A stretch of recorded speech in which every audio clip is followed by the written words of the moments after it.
transition. Salutations, spooks, spirits, inspectors, and welcome. Oh my. Welcome. Do I need to reposition? Okay, yes. Welcome to the stream. Things are a little weird. I just moved the camera. That's probably a bad thing. You know what? Here, let me fix it. I have to fix this a little bit. There we go. Is that a bit better? I think that's a bit better. All right. Well, salutations, spooks, spirits, inspectors, and welcome to the stream. Welcome back to more Truck Sim. Let's get the music playing. Let's get some music rolling. There we go. Music's rolling. Haha. What do we listen? Oh yeah, that's the DSX. That's the DSX main menu music. That's the most memorable music.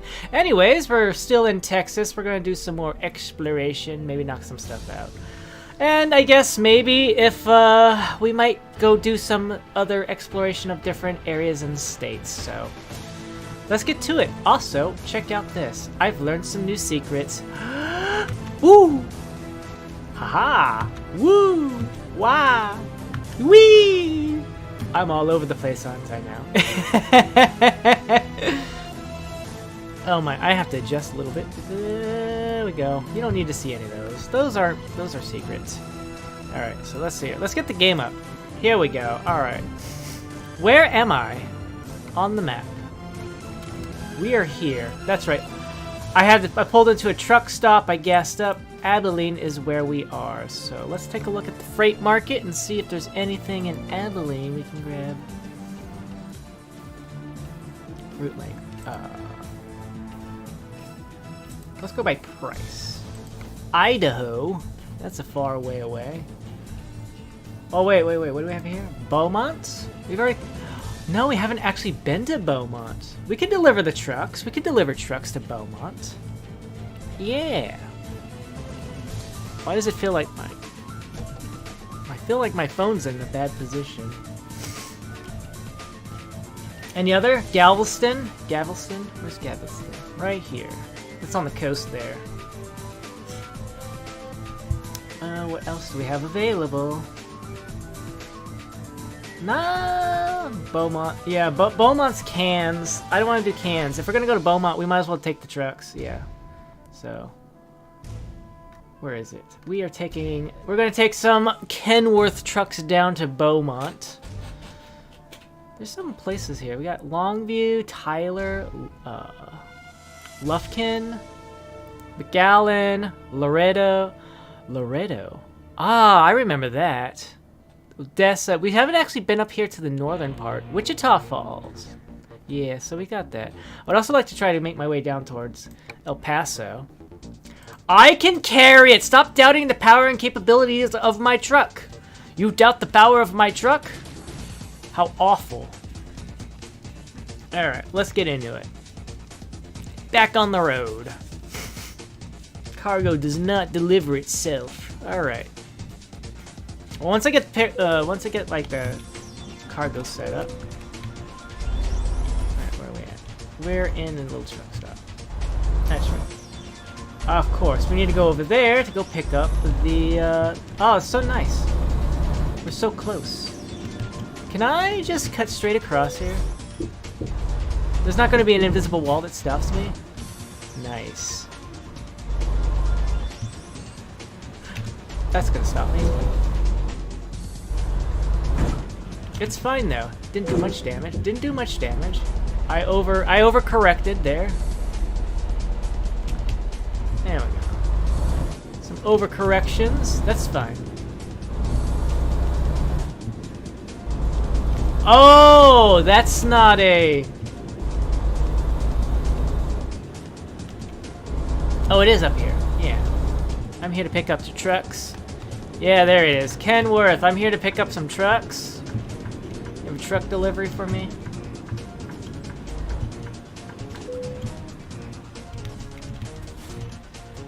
There we go. Alright, I'm here to pick up this one right here. Thank you. Yes, I can deal. Where is it at?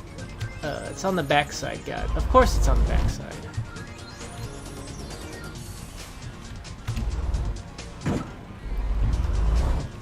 It's fine. Everything's fine. Oh, I thought there was a way around. I guess not. Okay. We'll just have to back in or something. I don't know. We'll figure it out. Whee!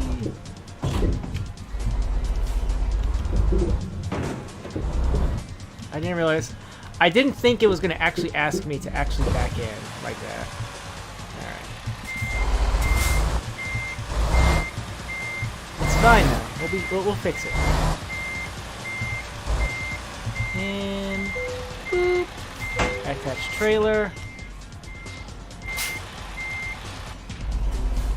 And then we can get our delivery started here.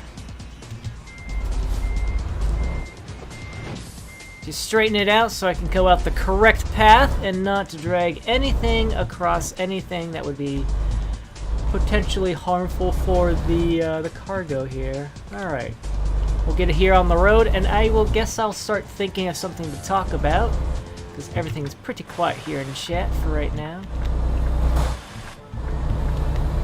Very, very, very, very nice. Keep driving. You're almost there. Is that supposed to be a breakfast house or something? Who can say? Oh, and then we need to turn around up here. It'll be fine. We'll just go around. We'll go around. It's okay. Anyways,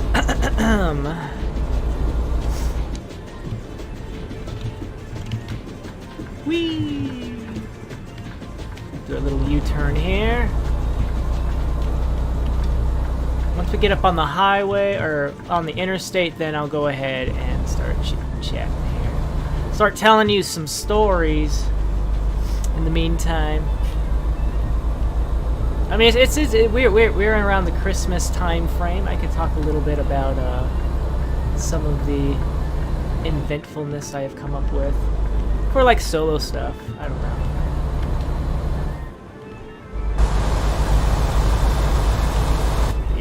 Alright, here we go. Okay. So, fun stuff, fun stuff. Let's talk about some fun stuff. So, obviously, like, when you first move out, I don't know, like, for some people who, like, probably move out and they still kind of, like, live in the local area of, like, where they grew up or whatever, or their current thing. Maybe you move out and you go to like a new place or something. Like the first time, like for me, because I was in the military and all that jazz. Like my first solo Christmas experience, as it was, because what was it? Yeah, I was living in Colorado at the time, and I didn't have enough. Obviously, I didn't have enough like vacation time. Like, hey, hey, I would like to go. I like to go home for Christmas, you know. I get some time off. Like, no, you have to accrue that. Anyway, so like my first Christmas was probably on solo. Definitely not quite. I wouldn't say it's like a lonely experience, but it was just like an alone kind of thing. I can't believe I'm starting talking and my throat's already being super funky about it. But one of the things I kind of started doing for Christmas celebration, it has absolutely nothing to do with Christmas. It's like I do kind of keep doing the tradition on my own because it's something I've done on my own. I used to start like watching the original Star Wars trilogy. What's going on up here? What's with the delay? So what I would do for Christmas is I would just get get the DVDs out and pop in the original 3 Star Wars movies. Obviously, you guys start with New Hope, and then you move on there. It's just kind of like a thing I just kind of started doing on my own. Because putting them together, like it's like a good chunk of the day is knocked out. Entertain yourself, refamiliarize yourself with the classic storyline and how things came to be. I used to do that for a while. Not so much like when I would take trips home to celebrate Christmas with family and stuff like that. But that's what I would always do. I've told a couple people this. It's always fun. Oh hey, I could pull over. Is that like is that a photo op or is that like an actual viewpoint? I'm curious. Oh, it's an actual viewpoint. Got it. I'd pull over and do it for the for achievement progress, but not right now. Yeah. It's like I don't. It's. I feel like it's a little strange how I don't always like. It's kind of like Well, I'm thinking about like the Star Wars, watching the original trilogy on Christmas Day. It kind of goes in a hand with like watching Independence Day, the movie, with on Independence Day. It's like it's like, okay, that makes sense, but what does Star Wars really have to do? I don't know. I just remember it's like, oh, it's Christmas Day. There's no presents to open up like how it was when I was growing up in the family house. At home with the parents and the sister and the brother. There's no Christmas tree, there's no pile of presents. It's just me in my little room. It's just another day. It's really cold. It just happens to be December 25th. What am I gonna do? What do I want to do today to celebrate the fact that it is the 25th of December?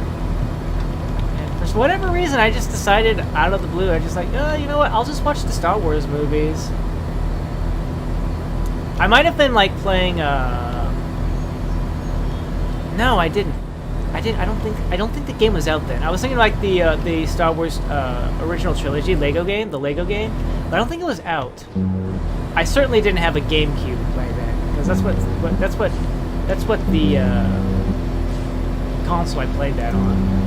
I only had my PlayStation 2, which I had my PlayStation 2, which was doubling as my DVD player.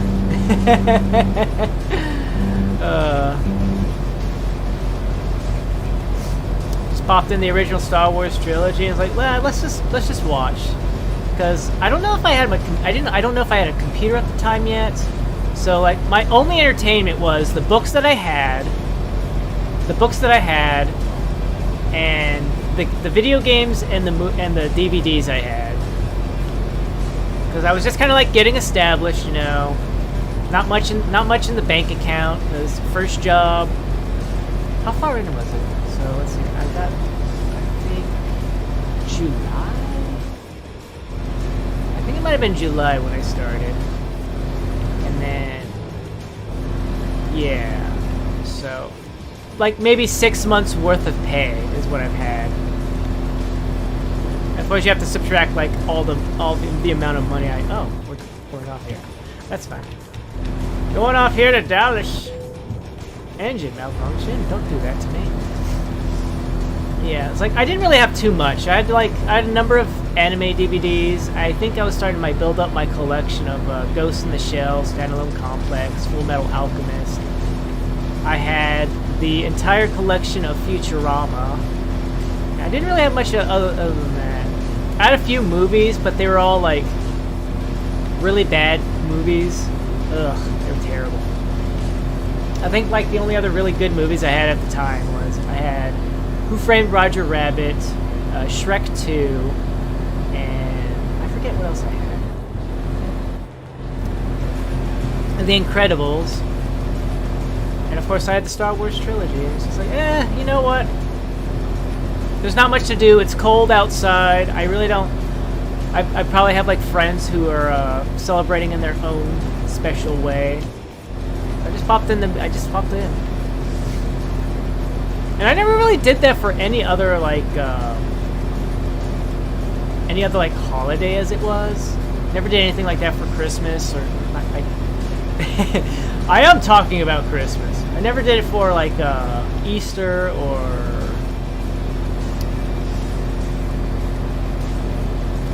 Valentine's Day. Honestly, I think the only other thing would just, like I said, Independence Day, but that was more like because it's silly. It's like, I want to watch Independence Day on Independence Day.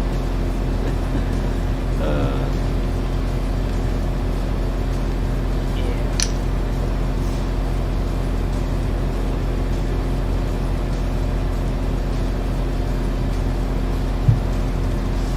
That first room was really nice, though. That first set of lodgings was really nice for what it was. Yes, it was kind of small. I was starting to really stretch the limits and the amount of things I could like buy, because literally, I had my shelves were full, my drawers were full, my closet was getting full of stuff, excess stuff. And then they finally okay, we're gonna have to move you to a different location now because of your rank and all that jazz. I'm like, okay. And I ended up getting like a double room. When they first built the particular building, it was probably it was set up so that way you had like a room, and then there was a bathroom in between, and then another room. And I'm pretty sure like the rooms were individualized, so that way like one room is one person's, and then you had another, you had a room for somebody else. But since they had shifted around so that way the newer buildings, the nicer buildings, were where the new recruits were going to go in for the sitting on base. So like, okay, we're moving you over here to this double room, and both rooms are yours and the bathroom. And the thing is, because it's an older building, it was also less nice. It was less nice. And the annoying thing was how cold it got. And aggravatingly enough, I had forgotten that we're not allowed to have space heaters, and I ended up buying a space heater, tripping the entire building's power. And the only solution they gave me was like, just put on more layers. Just put on more. If you're cold, just put on more layers. Like, but my feet are cold. How can I put 3 pairs of socks and my shoes, or my boots? Like, I think my boots were warmer than my shoes, so I would wear my boots instead of my shoes to keep my feet warm, while in a sleeping bag underneath a blanket. It was awful. Awful. And even though like I had like a full refrigerator, because like the first dorm I was in, it was like it only had like a little mini fridge and a microwave, but it did have a kind of a stovetop. So if I knew how to do like stovetop cooking, I had the proper pots and pans and whatnot, I could probably do something there. But I didn't really have much in that way. I mostly just it was mostly just go to the dining facility and maybe have some like microwavable stuff to eat if I got hungry and the place was shut, because obviously the dining facility, it's only open during like meal hours for certain things. Like if you're like hungry and it wasn't like during the lunch hour or the dinner hour, you're SOL. You have to go get your own food somewhere else. You have to go get a snack or something. I don't know. It was really annoying. So I always had to make sure, like, okay, I gotta have snacks in here or something, so that way if I get hungry, and I forget to go to the food place, oh well. And then I had an apartment. When I moved to my second station, I had an apartment. It was kind of annoying because part of me was like, I really wanted to I still kind of want to live in a dormitory section, but at that point they're like, your rank. Based on your rank, you should definitely not be doing this. You need to go like move into an apartment or something. I'm like, oh man. It was okay though. It was a really nice apartment. Had no real complaints. Like there would be like some hiccups, but it was just like normal wear and tear kind of stuff. Like one time my sink broke and I had to get the building plumber to come in and fix it, but it was all right. Honestly, the only annoying thing would have to be like the occasional cockroach visit, because it wasn't like an inside building kind of thing. It was kind of like a bunch of different buildings, and your door basically would connect to the outside. So yeah. And who knows? Maybe my neighbors, because I am a very surprise. I'm not a very neighborly neighbor. I don't go and visit my neighbors. Like the only time I ever interacted with any sort of neighbor was like the neighbor who lived underneath me, because he was kind of a smoker. So whenever I went out, whenever I was like gonna go drive out someplace and he was smoking outside, we would have like these little chats, like, oh hey, how's it going? You know, stuff like that. Nothing really deep conversation stuff, just like casual, hi, how you doing, where'd you going, blah blah blah, that kind of stuff, you know. And yeah, but I never like really knew my neighbors when I lived in the apartment. being the antisocial person that I am. So, I never really got a good feel for like their cleanliness habits. Because like it wasn't like I was like roach infested. It would just be like occasionally like I would notice like maybe every other month during really rainy when it got really rainy or really hot or something like that. Sometimes I would see like, and it was only ever one. But still, when you're sleeping and you wake up because you feel something tickling your arm or whatever, and you pull off the sheets and you're like, oh my, there's a cockroach on my arm. What do I do? Oh, my always instinct was to just fling my arm as hard as possible to throw it off balance. Grab my nearest notebook, which was always pretty close. Because sometimes, like, one thing I kind of got in the habit of doing is like I would leave like a notebook and a pen next to me whenever I go to sleep. Because sometimes I get these really good ideas, like as I'm falling asleep. It's nice to just be able to jot them down. So I always had like a good notebook, and then I would just wallop the roach, and it would die. Horrible, tragic death of being crushed by my notebook. That's what you get for invading my personal space. Yeah, but I never I just feel like it's just like a natural thing. Who knows? Maybe we're all clean. And it's just like, you know, it's just because we had such exposure to the outdoors in that apartment area that, you know, occasionally a cockroach is going to find its way in if it's being nosy. Like, I suppose, like, the thing would, like, it could probably conceivably have been attracted because of scents from, like, the Dr. Pepper cans and stuff like that I would leave around. But it's alright. Animals will be animals, and insects will be insects, and they will invade and try to find food and sustenance so that way they can get on with their lives. It's understandable, but you know, if I catch you, you're dead. If I catch you, you're dead. Never had a really bad experience though. Nothing like when I lived in Hawaii and we literally had to go on patrols every other night to find pests and stuff that would try to invade our personal areas. But at the same time, the nice thing about Hawaii is that nothing was crawling on me. I never had the experience waking up and having a cockroach crawling on my arm and then having to deal with that. So I went the wrong way. It's fine. Off route. Recalculating. See, this is why I don't like. This is just why I couldn't. I don't like the. Wait, we're in Houston. I was gonna go off on Dallas Fort Worth roads and stuff like that. I turned Grandma off, and I'm already taking bad exits. It's fine. We'll make it in time. We'll get there in like 2 hours. We have a good. How much? When does this need to get delivered? Thursday at 6:10 at night. Yeah, we got plenty of time. We got over 12 hours to deliver this. Yeah, see, it's already fixed. They're already gonna get us right back on the same route. I guess it's a mess, and if you're not engaged properly.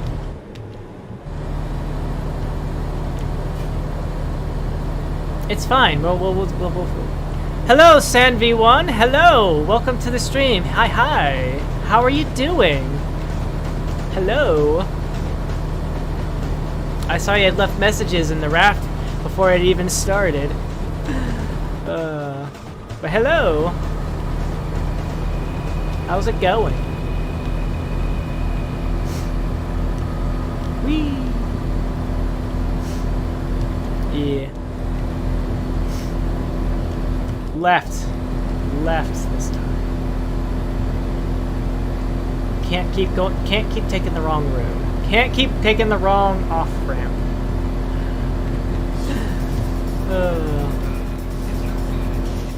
Okay. Pay attention. Alright. We need to slow down, let the bus pass, pick our speed back up. course the bus is going the same way. Oh, you missed yeah, you missed raft. Yeah. Sorry about that. It was real utter chaos. And I did kind of learn that I kind of, and in like an afterthought, I did kind of notice that as things got more chaotic and I had to pay attention to so many things between like food, water, continually building up the raft, gathering resource stuff, I realized that I wasn't really paying as much attention to chat as I would like. Because there's so many things demanding attention in that game. Even if I was, even with playing with friends, and we can kind of disperse the work. We had to, let's get back on the correct side of the road. Yeah. The weekends are kind of like afternoon streams for me. Yeah. Whoa. We're gonna about to bump somebody.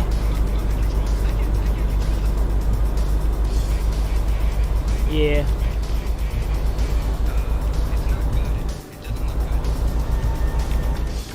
Wow, what were we talking about? Oh yeah, I was talking about living life. Living life in my second location. Woo. Get out of the way. I am the player.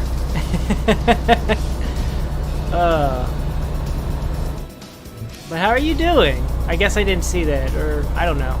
Translation on my part. I don't know. Wait, what was that? Billboard. Oh, it's talking about the space. Got it. It's talking about astronauts. That's what it was. I thought it was about that. You're doing good? Excellent. Nice to hear.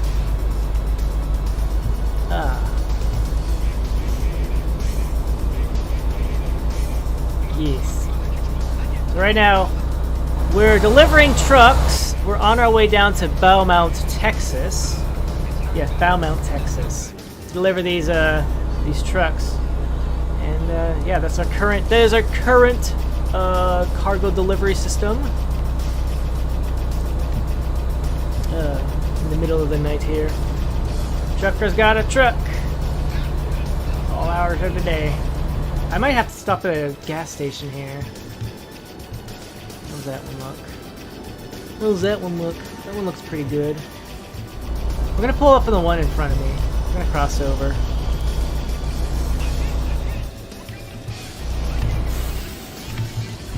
Whee! Hello, car. I wasn't expecting you to make the turns like that. Alright, and then we're pulling in here. Oh, wait, not there. Next one over. Yeah. How are the holidays treating you? Or rather, I guess that depends on where you are located in the world, how much the date, the month is treating you, because not everybody lives in the. I have to remember this. We have a great big wide world, and not everybody celebrates things that I celebrate here where I live. Being December in America means we're all, oh no, it's Christmas time. How does it sneak up on us? It's not like it's been December for practically half a month now. Oh. Whee. Here we go. We'll stop and let you go. Oh, was he actually flashing his lights to say I could go? Interesting. I never noticed that kind of stuff.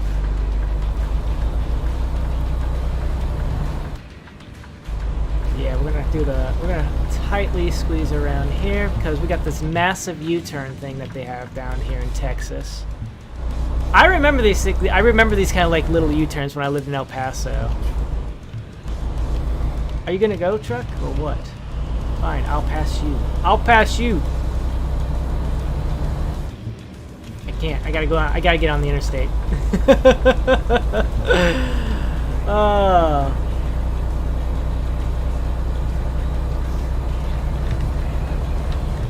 Alright.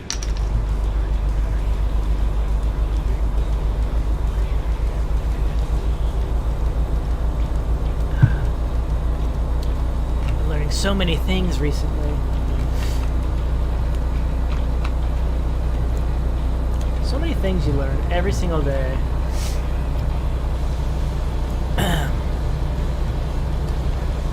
Just started checking out this new program to see how that works. It's so weird and bizarre. And I don't like how the way like the eyebrows have moved. Maybe I just need to learn how to get that to model properly. I don't know. I was also using the wrong colors. So, yeah. So today we're probably gonna go, I don't know, several hours. It's 8 o'clock. Normally I can do like, I normally like to stream for at least 3 hours.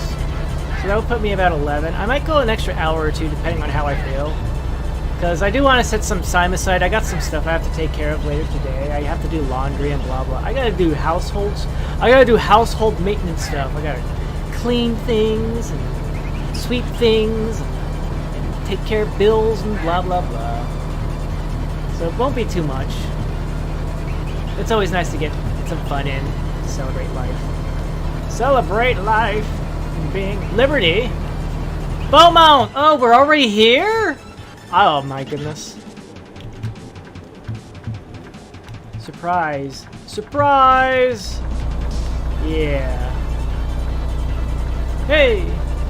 I didn't mean to try to... I woke up like 4 hours ago. Like, my body was just like, okay, it's time to get up. Which I thought was kind of silly because, I'd been up for, let's see here. I never went to sleep on the Saturday because I was up all night playing Among Us. I was up all night playing Among Us, and by the time I was like, okay, I'm done playing Among Us for now, I looked over at my clock and I was like, oh dearie me. I have to go. I have to start getting. My alarm clock's gonna go off in like 30 minutes. What am I gonna do? So I ended up staying up all day.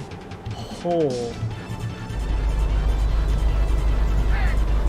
And what had happened was I just kind of vibrated. I just tried. I was like on pure survival mode throughout the whole day.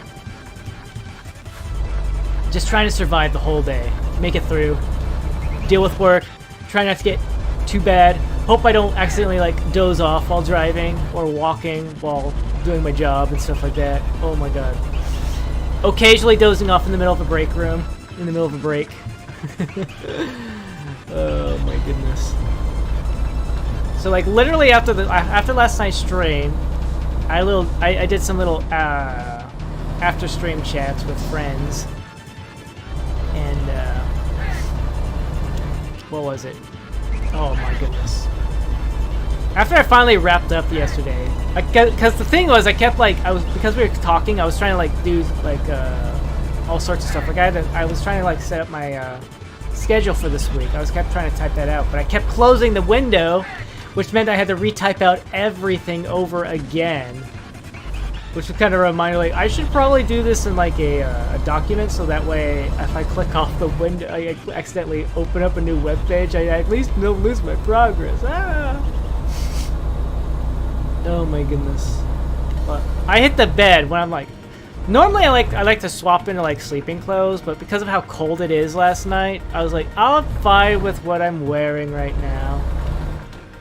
So I just climbed underneath the sheets, and I was just like, BAM! I was out. I don't know if I had any dreams though. Normally I can have like dreams, and they can vary. I've had so like I do like the dreams. I just sometimes I feel like, because you do have that occasion when you're like you know you had a dream, but you can't quite remember what the dream was. But I've had dreams like back in March of this year. There's some dreams I remember vividly, no matter what. Like I have dreams back in March. I would tell you those dreams, but they're kind of not every dream is something that can be shared exactly. Whether it be for one reason or another. Because it's kind of like keeping things in... Oh, hello, right here. Keeping things like... Some things are kind of personal. So, it's kind of like information. And I'm just kind of like I don't think, because some of these dreams do get like a real personal level. It's like, oh no, I don't want to say anything, and you know, sometimes in the event that somebody, nice shoreside delivery. Ah, okay. How does that work out? Hold on, I need to. I want to check this out. Shoreside delivery. Excuse me. What is that one? Deliver cargo to and from all shipyards. Oh, to and from. Oh, cargo ports. Got it. Aha.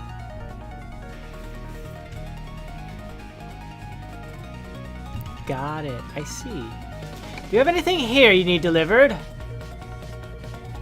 Wichita. We need to go. We need to unwrap Wichita. Amarillo, all the way over there. Nice. It's not as pricey though. Or I can deliver lemonade. No. Lemonade is considered fragile, but milk is not. Imagine that. All right, we'll deliver milk. Where's the milk? Milk's over there on the right.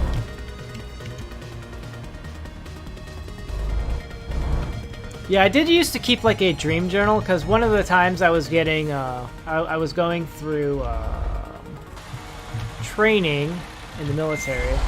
They gave us a shot, and they're like, here's a list of things to let you guys know that are like side effects for stuff like this. Cause it's kind of like a vaccine kind of thing.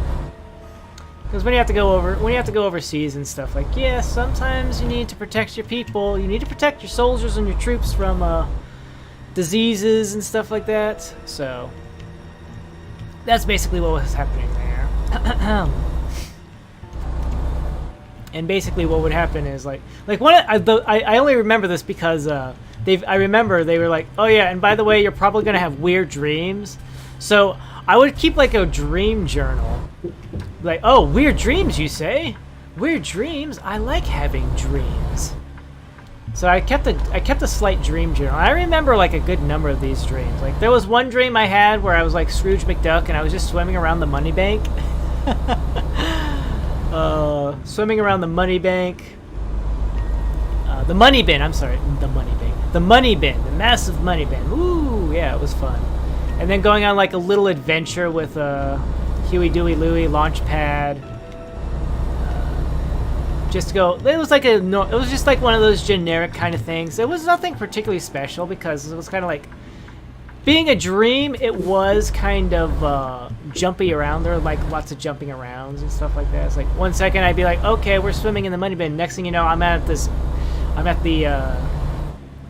airstrip and we're taking off in a plane to go to a location to go get some treasure, and then boom, we're already at the tomb and we're solving riddles and puzzles in order to gain access to the treasure room.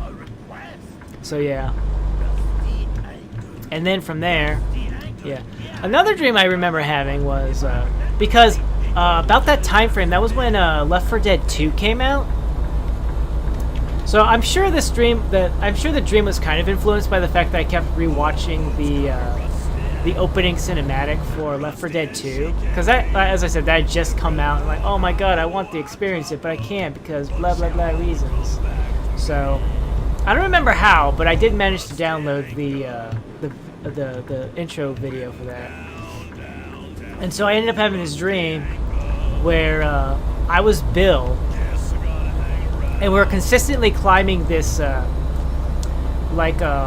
outside stairwell. Like, you know how, like, in cities and stuff, how they have that little fire exit on the outside of buildings, the switchback stairwells, metal stairwells and stuff like that? Basically, we're, like, climbing a never-ending thing of that while holding off waves of zombies that were pursuing us. With the occasional thing, like, with the occasional special infected trying to snipe us or something like that, like hunters would crawl up the side of the building on a pipe or whatever and then jump from there, or maybe from a building across the street. Same thing with like smokers. They'd be like positioned on opposite railings and stuff. Like, but stuff like that. It was pretty interesting. But it was also kind of very, again, it was kind of like a very generic kind of thing and when I think about it, because it's pretty simple dream. Honestly, like the most out there one was, the most out there dream I had was,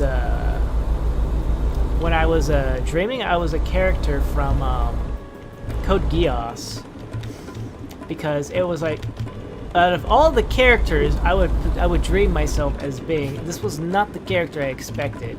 It was so weird because like I'd like to do this mission where I had to. It was so weird too because it was like very spy thriller type thing. I had like some sort of like microfilm or whatever that I had to keep protected away from enemy agents or whatever, and it was so weird and bizarre. Because there was like things I was thinking about and unconsciously aware of. I was like, oh no, this, that, and the other. This is not what I expected things to be like. Why am I dreaming this? Oh yeah, they did say that we would get some pretty weird dreams. Haha. Anyways, moving on from there.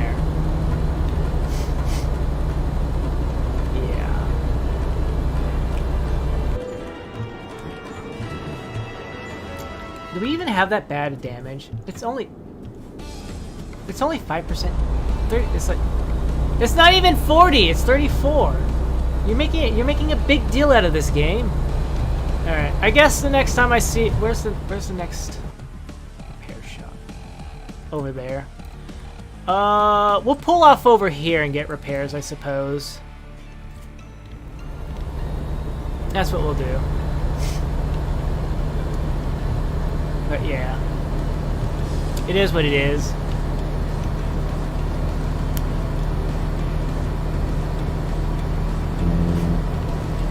Yeah. The thing that always kind of bothered me though is like, because I know that a lot of people they what is it? They like to keep an eye and tabs on people, you know. It kind of reminds me, like, it kind of ties back to another thing when I got during my first deployment and stuff like that. When I came back and like they thought I was down in the dumps or whatever and I wanted to end myself. Not quite like that. But like I remember I was at training one time. And because I am the way I am, I'm a very quiet I'm an introvert. I am an introvert. So I don't really talk too much. I don't gain any energy or too much satisfaction for just talking to other people. Doesn't quite give me the same level of satisfaction and stuff like that that it does for like lots of other people. Like I guess like when people socialize, a large number of people will gain energy or whatever. Yeah, they get like a boost of excitement or whatever because they're talking with somebody and they're sharing their experience and stuff like that. And to me, like, yeah, I can understand that when I'm talking about something that is like, oh yes, this is definitely something I'm super duper interested in. I'm glad I finally get to talk to somebody who is also super interested in this kind of stuff, and we can, you know, just chat about things. And yeah. But at the same time, it's kind of like, I don't just randomly just seek out people to do that with in the real world. So it's just like a level of, yes, thank you. I'm just here to fix. Thank you.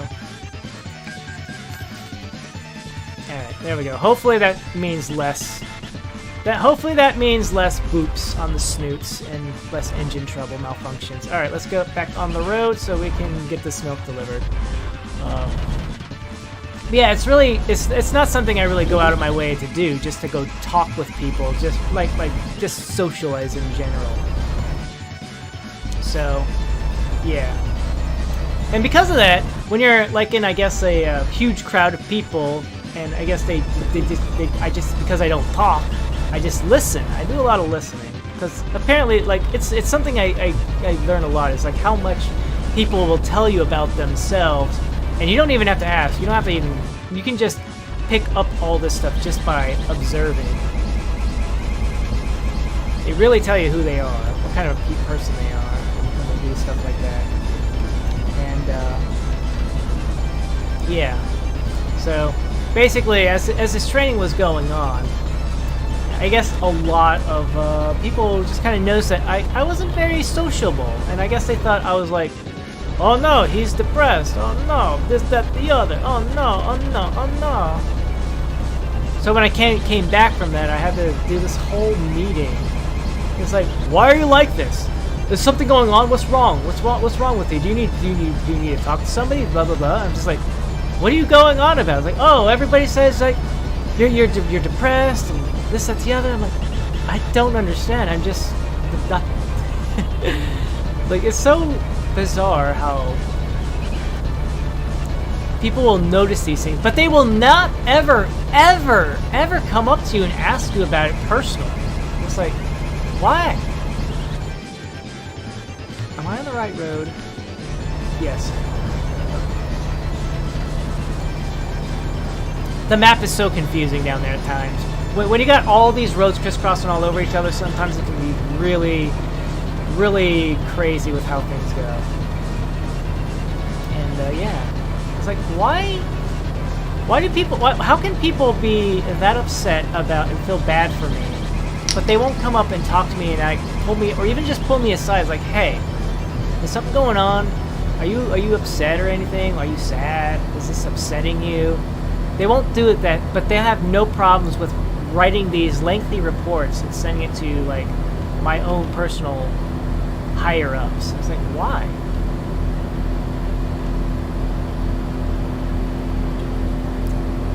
You were that concerned about my well-being, but you couldn't actually come up and talk to me in person? I don't understand that. If I observe you as a nice person who is caring and stuff like that, and things of that nature, but then you turn around and like, nope, I would much rather write up a 5-page report and give it to your superior than actually come up to you and be like, hey, is everything okay with you? Why? Why? Why are things like this? Were you really that concerned about me, or are you just trying to make yourself look good in front of my superiors so that way you can get promoted? Oh, yes, I am 100% totally imbibe. I can look after troops. This makes me quality supervisor role position, all that jazz. Yeah. How did you solve the problem?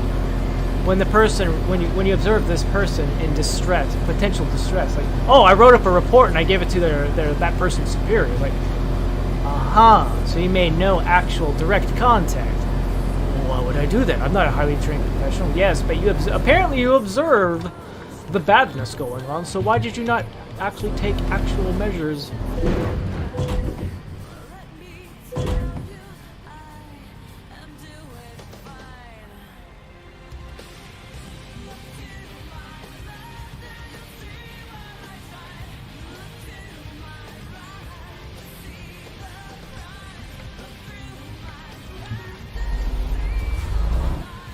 Why didn't you not take any actual measurements to actually, fix the problem yourself?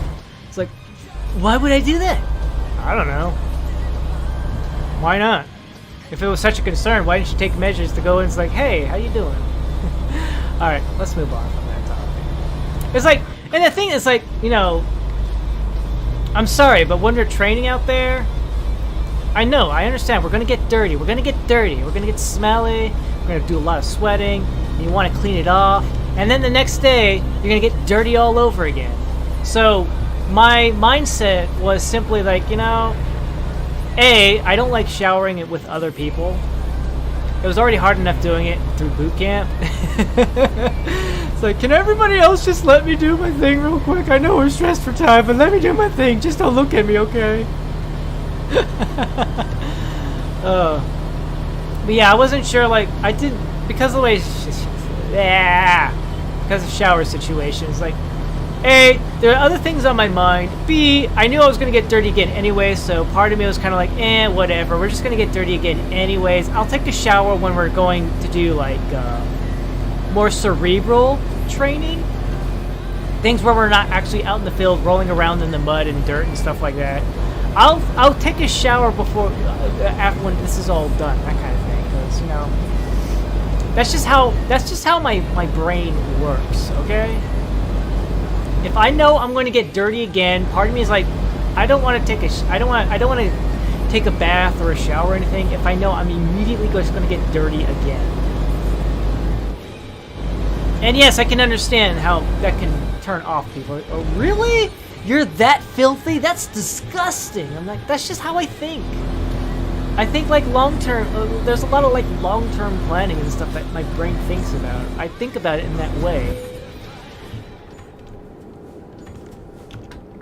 Like I have designated like cleaning zones and stuff like that. It's like, okay, now's the time to clean. I have personally set aside in my schedule to perform this task. I make plans around showering. Yes, I do. Yes, I do. It's so bizarre, isn't it? I have a full day planned out. Okay, I'm gonna wake up at this time, eat food at this time, brush teeth this time, take shower this time, plan everything around it. Just in-depth planning and scheduling and stuff like that. That's just how my brain works. We're all different. We all have ways. Not everything has to be spontaneous, but not everything needs to be strictly planned out to the letter.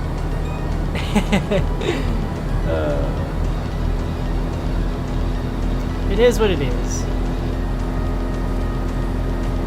I like planning things out.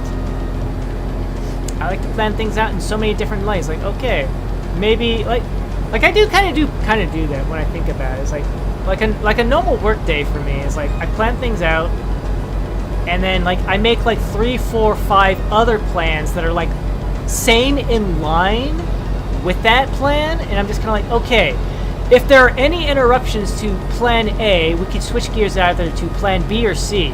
If we go with plan B, in case there are upsets, we can revert back to A from this time set point, or maybe we can hybrid off of plan D and E. But if we go with plan C and everything's running just fine, then we can easily switch gears and go back to either plan A, or perhaps plan E would be better implemented at this particular time frame in order to get maximum returns on my action course outset. If that makes any kind of sense.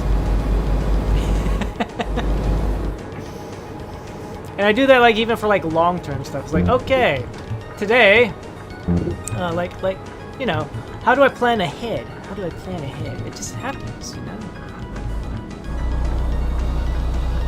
I do that alongside everything else I'm doing. Like, what am I doing next month? Well, next month I have an oil change that I want to take place at this particular time frame between weeks B and weeks 2 and 3, based on the current market strategies on whether location A or location B or location C, whichever one has the appropriate open appointment time frame for me, whether it be that I can just roll in and say, hi, I'd like to get my oil changed, or hi, I'm here to get additional stuff. It also kind of also depends on their state of their waiting room area, and also how much money they're charging me for the oil change, along with the cleanliness and the efforts of the staff. You know, I have to take all these kind of things into consideration. Things of that nature, you know? You gotta plan ahead. And sometimes I'm fine with the little upsets and stuff like that. It's like, yeah. It's fine. It's fine. Hi, guys! Did that workman just disappear? And now he's magically reappeared!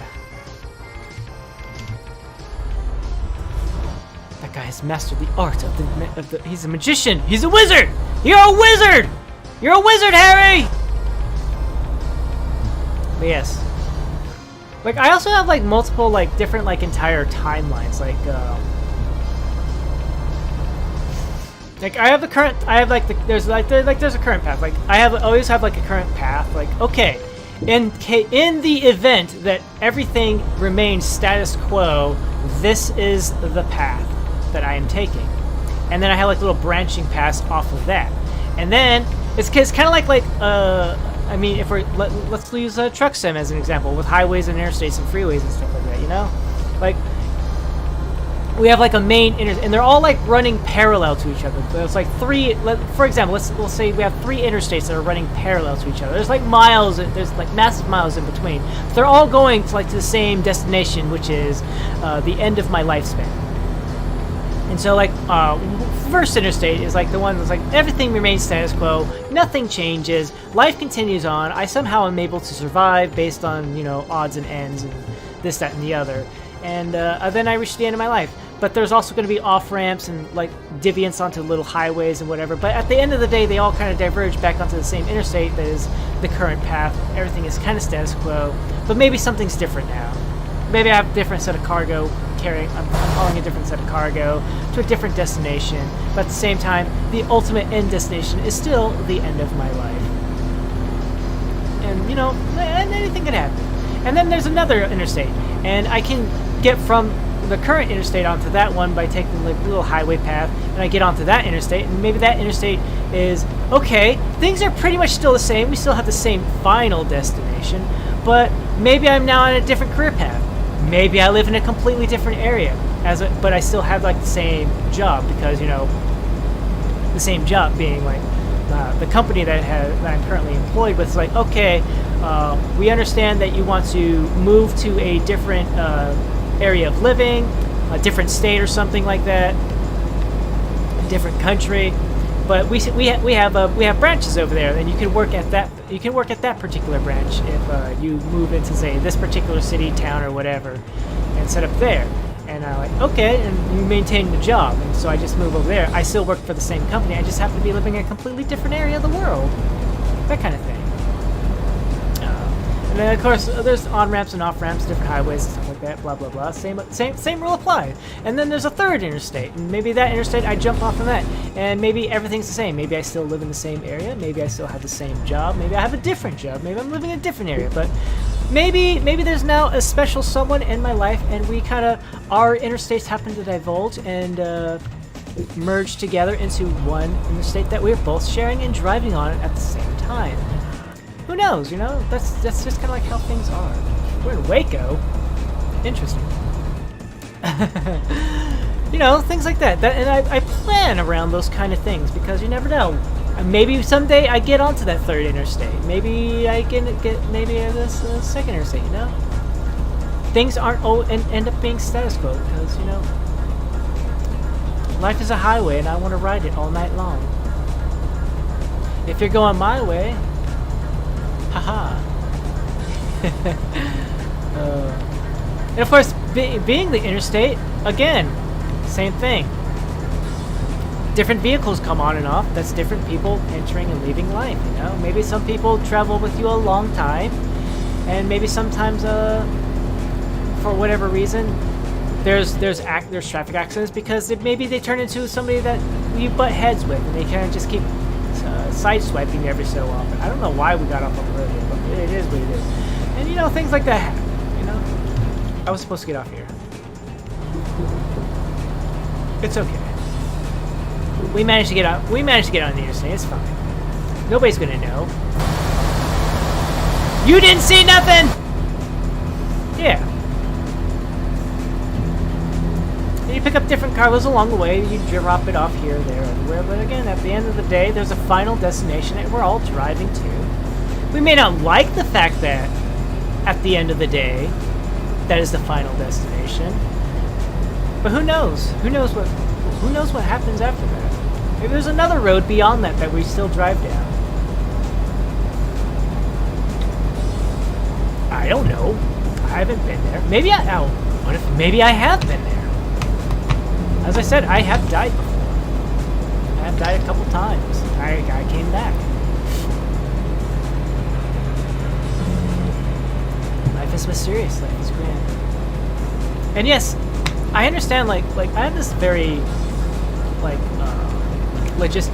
logic mindset. Like, you know, I like to try to I like to look for explanations in science, stuff like that, and have like an actual explanation. But sometimes I also would really like to not have everything. Sometimes things can be just magic. You can't explain it. There's like no real rhyme or reason that can be 100% explained. And I wouldn't like blame it on witchcraft or wizardry or anything like that, and it needs to be destroyed. Sometimes it's just fun just seeing and observing something that's just magical, you know? Like having a good you know, I'm saying this and it makes me think back to like because I was reading the Martian Chronicles recently, and the way Ray Bradbury had written Martians and stuff like that, how they had a good balance of science and art and having amazement and stuff like that. A good balance to make sure that, you know, at the end of the day, we're all still living life as good as we can. Humphrey. Is Humphrey doing all right? Humphrey, do I need to reschedule your? Okay, Humphrey's still doing good. Let me make sure everything. Long distance, okay. High value cargo, high value cargo, high value cargo. I just want to make sure everybody's still learning some good stuff. Okay. Because I might need to check my garages and see, like, hey, do I need to buy more garages? Do I need to buy more garages so I can hire more employees, or is there still garages that have empty slots so I can keep making money? I did see a way to make massive amounts of cash flow, but the method is pretty. It's not like it's messed up or changed or anything. It's fully taking advantage of the in-game systems, and it's fine. I could theoretically set up a thing so that way I have like buy a whole bunch of garages, buy a whole bunch of trucks, hire a whole bunch of people, and just stockpile money, and then get like a point where no matter what I do, it's fine. I will always make money. There's no way I can lose money theoretically. But I don't know. I feel like that's a process I would rather do as an off thing, because I'm trying to do that, focus on that while also trying to like just talk in general. But yeah, back to the Martian Chronicles. Like, you know, me talking about like the whole wanting to still have amazement and wonder at things. Oh, hello there. I'll deal with you shortly. It's kind of like in line with how the Martians are in as Ray Bradbury wrote it, because they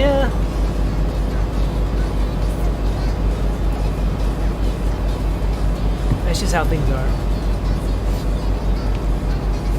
I don't know. Sometimes I wonder if like maybe I should like share my book collection with you guys.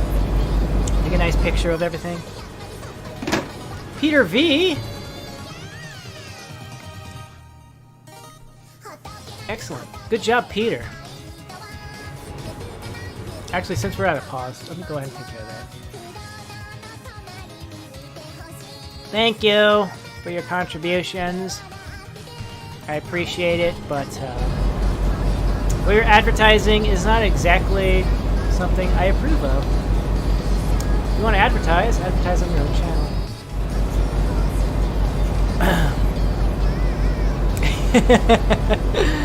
Oh, that's something I need to learn. How do I advertise myself? Hello, everybody. I am me. I am Borissaurus. Although I generally prefer to go by Blue, Blueberry, Blueberry Pie, Blue Whisper. Yeah, there are many variations. Some of it just depends basically on what game I'm playing at the time. Although generally it's just shortened down to Blue. Although I guess some people do call me Boris because when I interact with my channel name on YouTube, that is generally what everybody generally sees. Look, it's not my fault that somebody had already taken Blueberry Pie as a thing. But it be, but it be. I tend to be a gamer. I like to play a whole variety amount of games, but oh no, forget about racing games and fighting games. Those games drive me bonkers, crazy. Am I ever gonna speed past you guys? I feel like you guys are both holding a good like 76 miles per hour.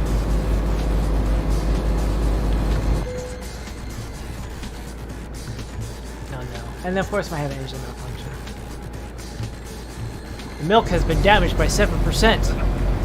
That means 7% of the milk jugs have burst. Oh no! I got milk leaking all over the trailer. Well, it's not my trailer, so it's fine. It's not my trailer, so it's actually fine. Yabby dooby, yabby dooby. Yeah, just kind of put it in the self-interest of like a little bit of chaos, a little bit of randomness, a little spontaneousness. It's kind of like when I take viewer requests and stuff like that. Like tomorrow, we're gonna be playing. I'm gonna play some Galgun 2. It's not exactly something I would have personally planned on doing, because Galgun 2 just feels like a it's a very one-shot kind of thing. Once you do stuff, once you've gone through it, it's kind of like, okay, yeah, I understand it. But I guess that's a lot. I guess that, I mean, technically speaking, that does apply for a lot of games. Can I pay that off? Actually, can I pay that off? Where's the bank? Can I pay off my loan here? No, I can't. I cannot. Man, imagine doing that. Taking out a loan to finish paying off a loan, and then you have to pay off that loan, so you take out another loan to pay off that loan. I wonder if somebody's ever actually tried to do that in the real life. This great cycle of, get stuck in a great cycle of paying off debt forever to different people because they keep taking out money to pay off other money debt. It's like, how would you even, like, I don't know. Part of me, like, I feel like that's kind of like one of the things that turned me off a lot in the initial, where am I delivering? I just want to make sure.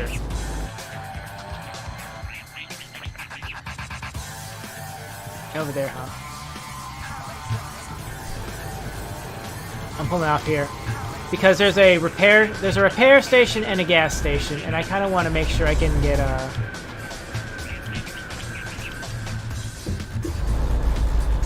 I want to repair and gas up, so that way I don't have to deal with this nonsense.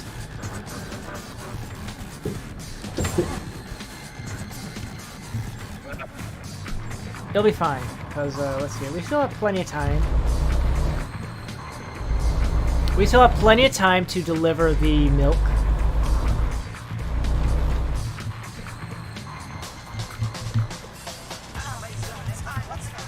And I don't know where I'm gonna go. I don't know where I'm gonna go once I drop off the this milk. So I need to make sure that at least I want to be gassed up. Yeah, because they might have me routed to go north, and I won't be able to swing by and gas up and repair. So that's the reason why I'm taking the angles of here. That's why I pulled over here before we go drop things off. There we go. There's a repair shop. Alright. Repair. How much is the repairs? 34,000. Whatever. It's fine. Alright. I need to. What I'm gonna do is when I drop this off, I'm gonna go ahead and take a look at my garage and stuff like that. Figure out if I need to, if I can buy. If I need to buy a garage in order to make more money, is what I'm thinking about.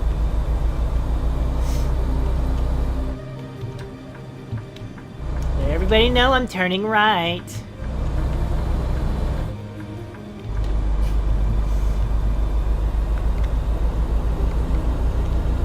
There we go. Alright, back onto the interstate, or is that a highway? I forget. They can all bleed together. They all bleed together. And basically, yeah. Because, like, I was talking about Galgun 2. It's like, there's a lot of games that I like to play that are pretty much like, once you beat it once, technically, there's no reason to, there's technically 100% no reason to revisit. Because it's like, it's just the same path. It's the same path over and over. And yes, I know Galgun 2 has multiple endings based on choices you make. And when you make these decisions. And when you make these decisions based completely on other decisions you make. But it's still a thing. It's still a thing. As long as it's like got good gameplay, though, I suppose that's why. I mean, that's why we replay games, right? Because it has good gameplay. It's got good loops and stuff like gaming loops, as I hear the term used, to let you want to keep playing. Because like when you play a shooter game, if the shooting feels really good and awesome, it doesn't matter if you're replaying it and replaying the same set pieces, replaying the same levels, using the same weapons in the same exact time, you know, and with some light minor variations based on, you know, how the AI works and where you decide to position and knowing how things and then having your own knowledge on how things work and stuff like that. It can be like you can still it's like still the same thing, but with just slightly different variations. It's like, yes, I'm driving down the road the same exact way as any other road, but you know, maybe the fact that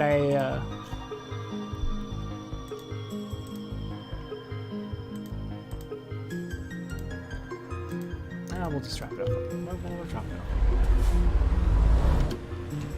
I'd back it in there, but I don't care. I don't care.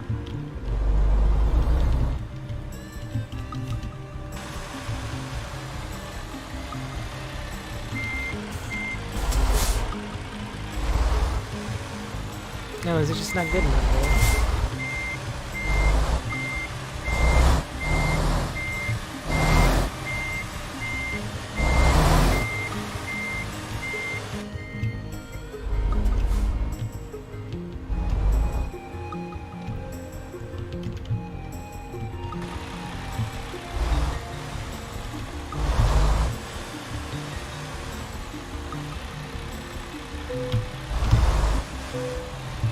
Sorry. There we go. I wasn't reading the box right. It's reasonable. It's reasonable. You're not. We're knocking off $6,000. Oh my goodness. Well, at this point, this is all I can really do is start boosting my fuel economy. So. Less time needing to gas up, I suppose. I can go further. Abilene. Tyler? Where's Tyler? Over there, huh? Have I actually discovered Tyler? Carlsbad. Hold on, I want to check real quick.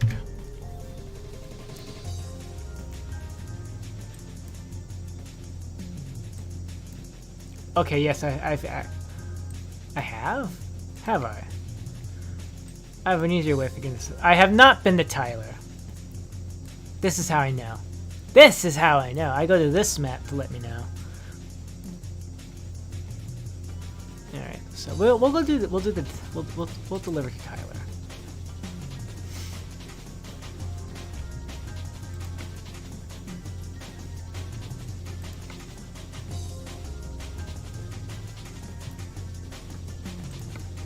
Ooh, I can do the tech part.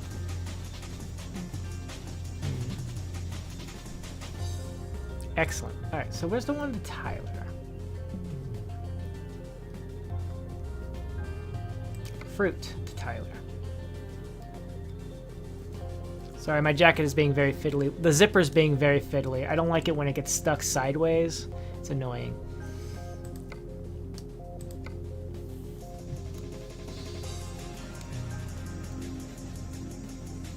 Longview or Lufkin?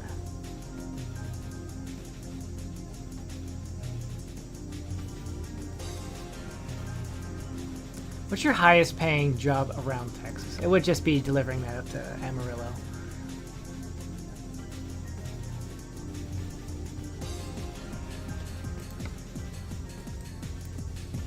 I have it down to Laredo, actually.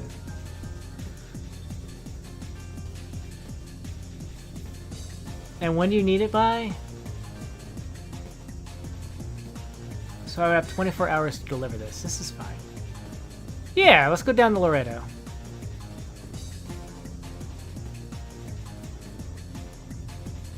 Nah, we'll go over to Tyler.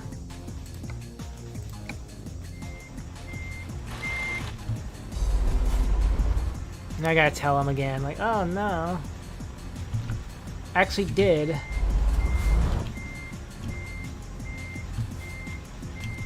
I actually did want to deliver the fruit. Okay, that's where the trailers are. And then we'll break.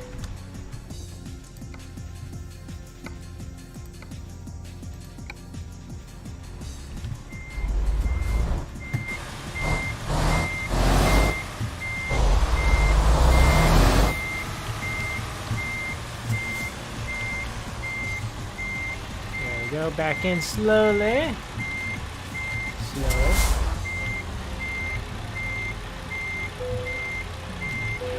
Dashed, and away we go. 4-hour trip to deliver this fruit. Excellent. But yeah, there's plenty of games I like. I guess it's like, you know, the quality. Sometimes it can be quirkiness. Sometimes a game is just awful, but it can still be fun because of the fact that it is awful.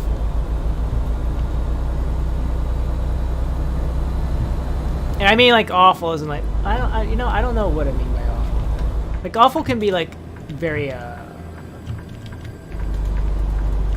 transitory. It could be awful because it's bad gameplay. It could be awful because it has really awful like bugs and glitches and all over the place. And I guess like sometimes it could be like the bugs and the glitches is probably the part where it kind of gets silly and can be fun. Like, oh my goodness, this guy is walking around folded in half, and that shouldn't be a thing. Now everybody's their animation stuck in like a walking in place kind of thing, and or like just they're just T-posing as they're walking. Stuff like that. I don't know. And then sometimes I guess we just do things like that's challenging, I guess. Like I don't know like what would be challenging for me. I don't know, like, and I guess like there's a level of challenge that doesn't cross the line with frustration. Like, yes, there's times when this game is not like Truck Sim is not challenging. It's not challenging at all. There's just things I choose not to do. Like what? It's a challenge to back the cargo in. Yes, I will honestly agree that yes, that can be a challenge if like, you know, your brain isn't working. The physics and the directions and stuff like that, sometimes that can be a little bit goofy. I get confused sometimes. Like, I forget that backing up one direction can give the opposite effect of what I want. Because I forget that I'm reversing and things aren't going, like, I want to turn left, but I need to, like, do right. Kind of stuff, you know? But then there's, like, a challenge, like, say, Dark Souls level challenge. Like, yes, sometimes you gotta learn the timing of things. Things have levels of things that they hit really hard. It's not even so much like the hitting real hard. Sometimes it's like unexpected things happening faster than you expected. And of course, there's also like things that are like, oh, you wouldn't know this is here unless you triggered it before, you know? How was I supposed to know that there was a bear trap around the corner until after I stepped on the bear trap? That kind of thing. Of course, naturally aiming, directing the camera to look around the corner before you actually look around. Then we'll probably do an observation skills, perception check. Things of that nature, you know? Things that you learn. And you pick it up. Oh no, I didn't know there was a slime on the ceiling because I wasn't looking up. Because the last thing I think of when entering a room is looking up and seeing if there's slimes on the ceiling. How was I supposed to know? Na, na, na, na, na, na.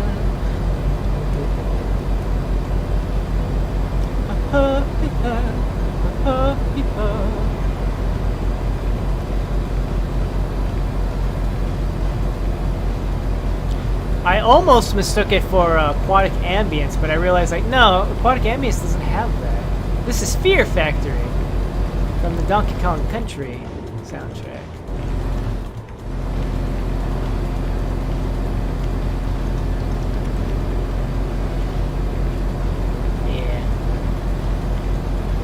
Honestly, the one thing I do wish I had was a built like honestly, I feel like definitely if I had like if I had a steering wheel controller, the driving would probably be a little bit better. I could straighten out easier on the road.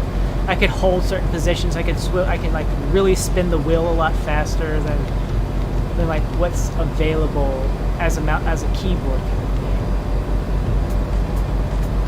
thing. Yeah, sometimes that's a little aggravating. Like even if I was doing a controller, there's no way I could turn the wheel. It's still going to be like the same kind of like set out. Now I tried using mouse a little bit, but it doesn't have like the same turning speed that I was hoping for.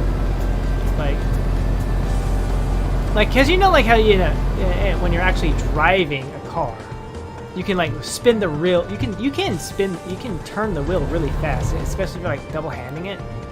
You can get really into that.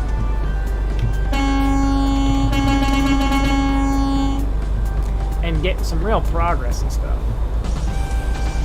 But when you have just like one setting, one wheel turning setting, you're kind of like, oh my goodness, if this was real life, I could definitely go woo woo woo woo woo woo woo, with turning the wheel in order to get the tires turned as hard as possible. I don't know. Maybe it could be different. Maybe I don't know. Maybe, I mean, I am just thinking from the fact that I do just drive a car. I've never actually driven a actual 18-wheeler, so I don't really know the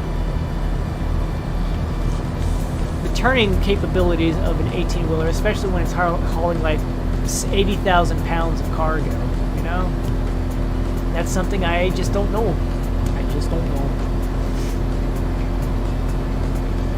Maybe I'm overestimating the capabilities of what I could probably do in real life compared to what's being presented to me in this video game simulation. Whee.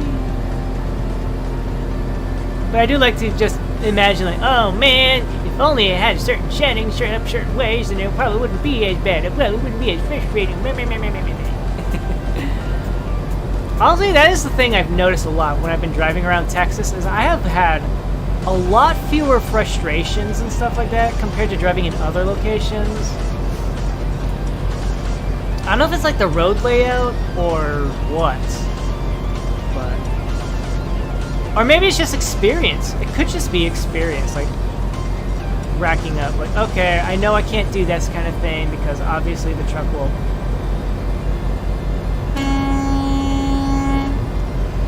The truck will wibbly wobbly or whatever, or react poorly. Maybe I'm just hauling a different level of cargo, so that way the truck can react better. I don't know. Things are what they are. Let's get myself something else to drink. Alright. If we could get the road straightened out a little bit. Turn on cruise control. Maybe I can quickly get this open before I slam into something.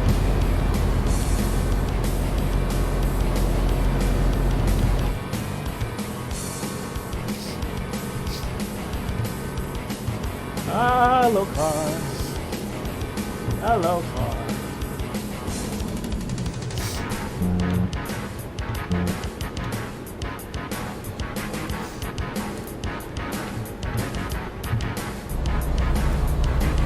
There we go. There we go. We're maintaining. We are maintaining. That's a sharpie turn. That's a lot sharper turn. We're not doing that. We're not doing that. You know we're not doing that, so stop asking me to do that.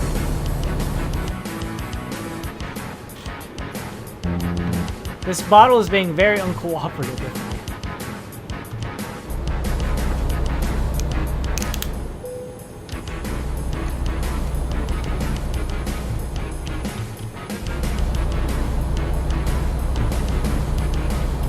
There we go. But no crashing. Fantastic. Oh, we're almost there. Tyler isn't that far.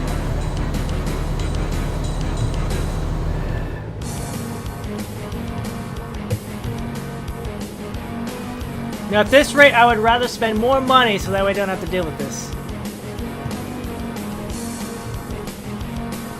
Ah!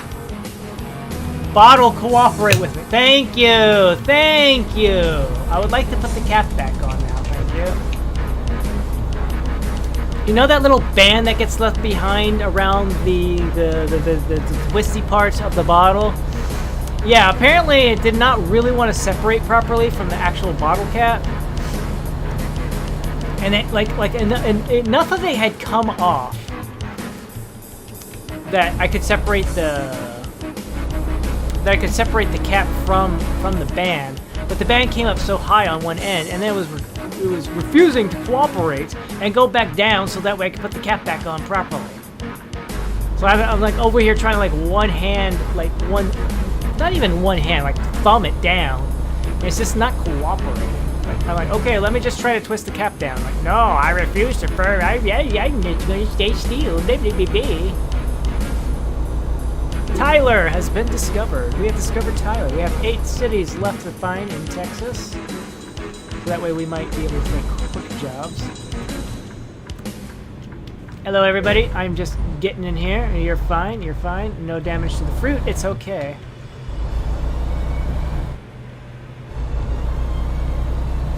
Yeah.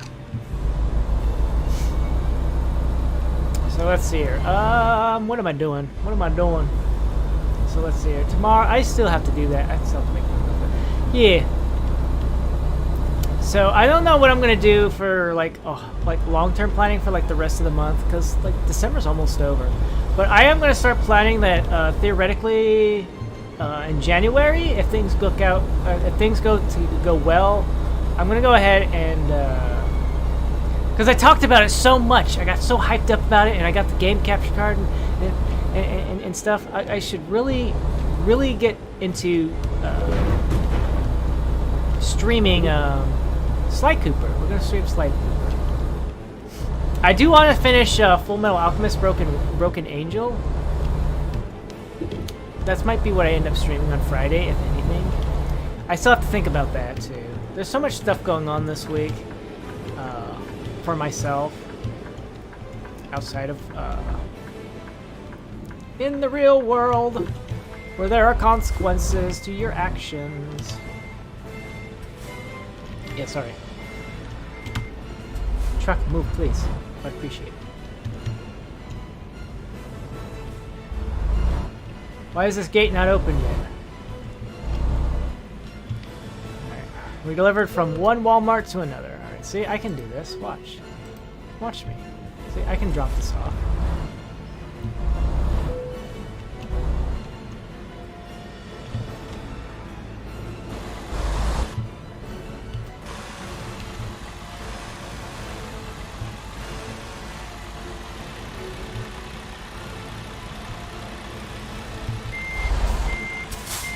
I just need to swivel it this way.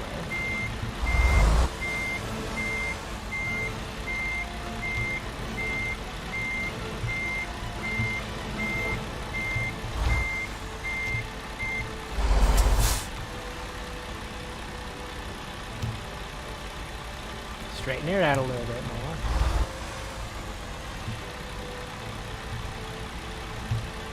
And then we'll back her up.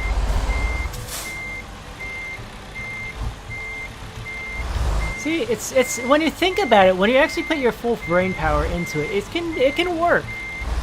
Again, this is only one trailer though. I have had some where it's really funky and weird. Yeah.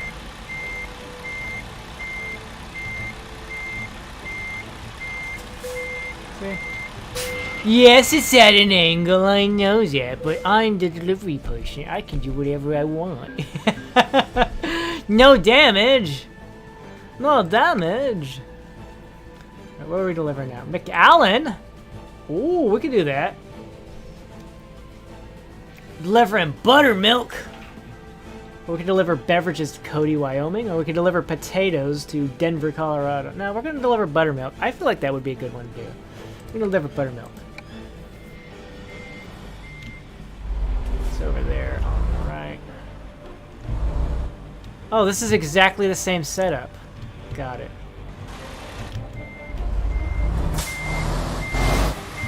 The trailer's in the same exact spot, too. Middle trailer.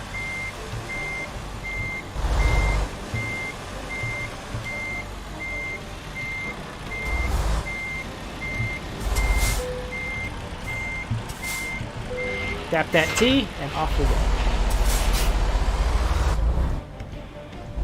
And off we go to McAllen, Texas.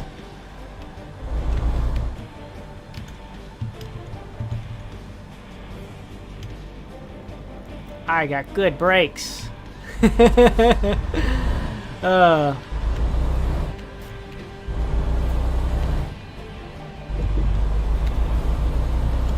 we go.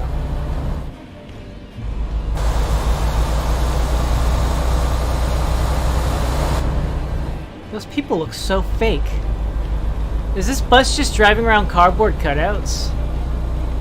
Is that what this bus is doing? It's like, oh yes, we need to let people know that we're actually driving people around, so we got some cardboard cutouts. Make them think, and then they'll be like, oh my goodness, that must be a fun thing. That must be a fun shuttle bus to ride around in. We should go buy tickets and get shuttled around. Little do they know, it's a big con. It's all a big con. They don't actually shuttle people around. They only shuttle around cardboard. It's a scam. What was I even talking about? Anyways, that's a bank. Oh, could you imagine doing that? Driving money around? Man. Get held up on the highway by some bank robber? Or by some thieves? Then it'd be a completely different game now, wouldn't it, I guess? I wonder if there's actually games out there like that. I know that, there's some, space game simulations that do that. You could be hauling around cargo, and then you could get held up. Like, give us your cargo, or we're gonna destroy you. That kind of thing. And you could just obviously, you can like, oh yeah, sure, take the cargo. Oh, I value my life in my spaceship. Or you could just fight them off or whatever. Or you could just run away if you're fast enough and they don't have it disabled you. I guess it depends on the circumstances, doesn't it? I remember that happening. Having that happen a bit in Freelancer. What vague memories I have of that.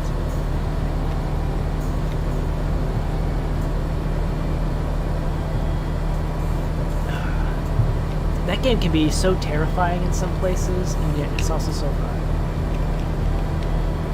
The things that would terrify me out of that game was some of the like super the alien stuff. Like a lot of the alien stuff, like tickles a fear factor in the back of my mind.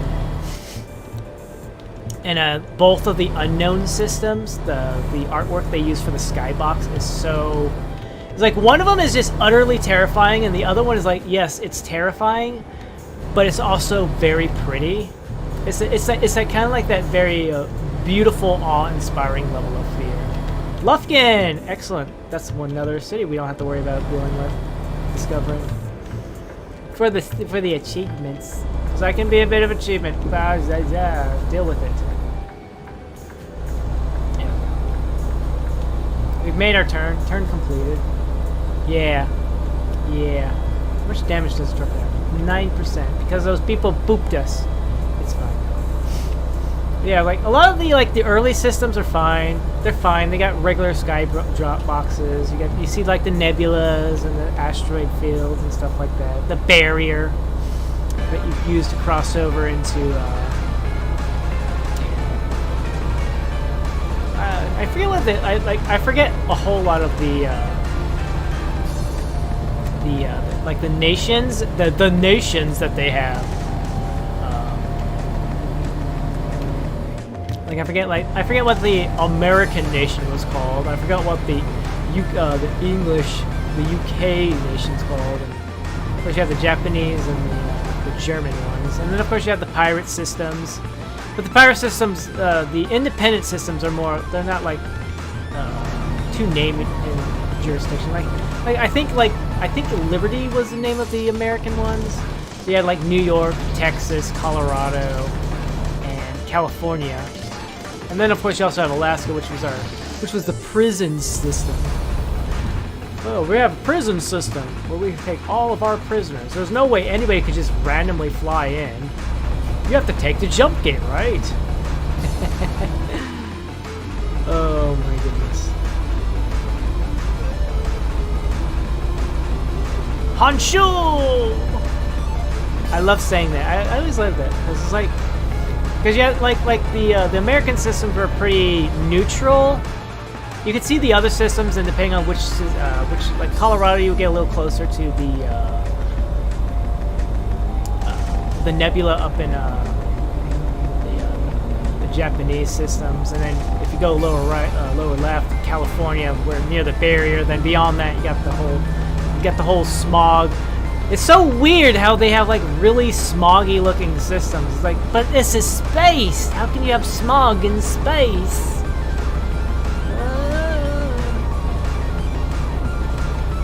Yeah, like for me, like I guess like the very first like horror factor in Freelancer was when you go to the aliens shipyard in that one nebula. I don't know if it's possible to find it or if it's like in the actual like open world segments, or if that entire nebula is like, oh, this is covered in completely 100% mines. There's no path in. You just die. You just die. In order to prevent people from just walking. I guess like the same way with the Alaska system. Like yes, there's this one path to get through the danger zone in order to access the Alaska system, but I imagine that zone is only open during the time frame of. No, I do not want to do that. No means no. No means no. I don't know who you are. If you want to do it, ask me in person. I don't know who you are. Sorry, somebody keeps asking if they want to change positions during work. And I'm like, no. I have days off set for the days off that I want for reasons, you know? You're not, like, meet me in person and tell me the reasoning why. The reasoning why. Am I the only person you're asking this of also? Or are you asking other people and they're also saying no? You know? Does that make sense? I don't want to. I know! I know! You said that already. Thank you. I am aware of this. Thank you, phone. I am aware of this person making a request. I don't care. They can go away. I'll deal with it. Rejected. Rejection. Here's my stamp. Rejected. You're not coming into Ustatska. Ah! No, I went and lost my train of thought. What was I talking about? Oh yeah, Freelancer. Yeah, that's right. Yeah, the minefield in to get to Alaska from New York. Josh is bringing in 14,000 buckaroonies. Did he level up? He leveled up. Does Josh need a career path change? Josh. Okay, Josh is doing good. Josh is doing good. He's fine. He's still training up on high value cargo.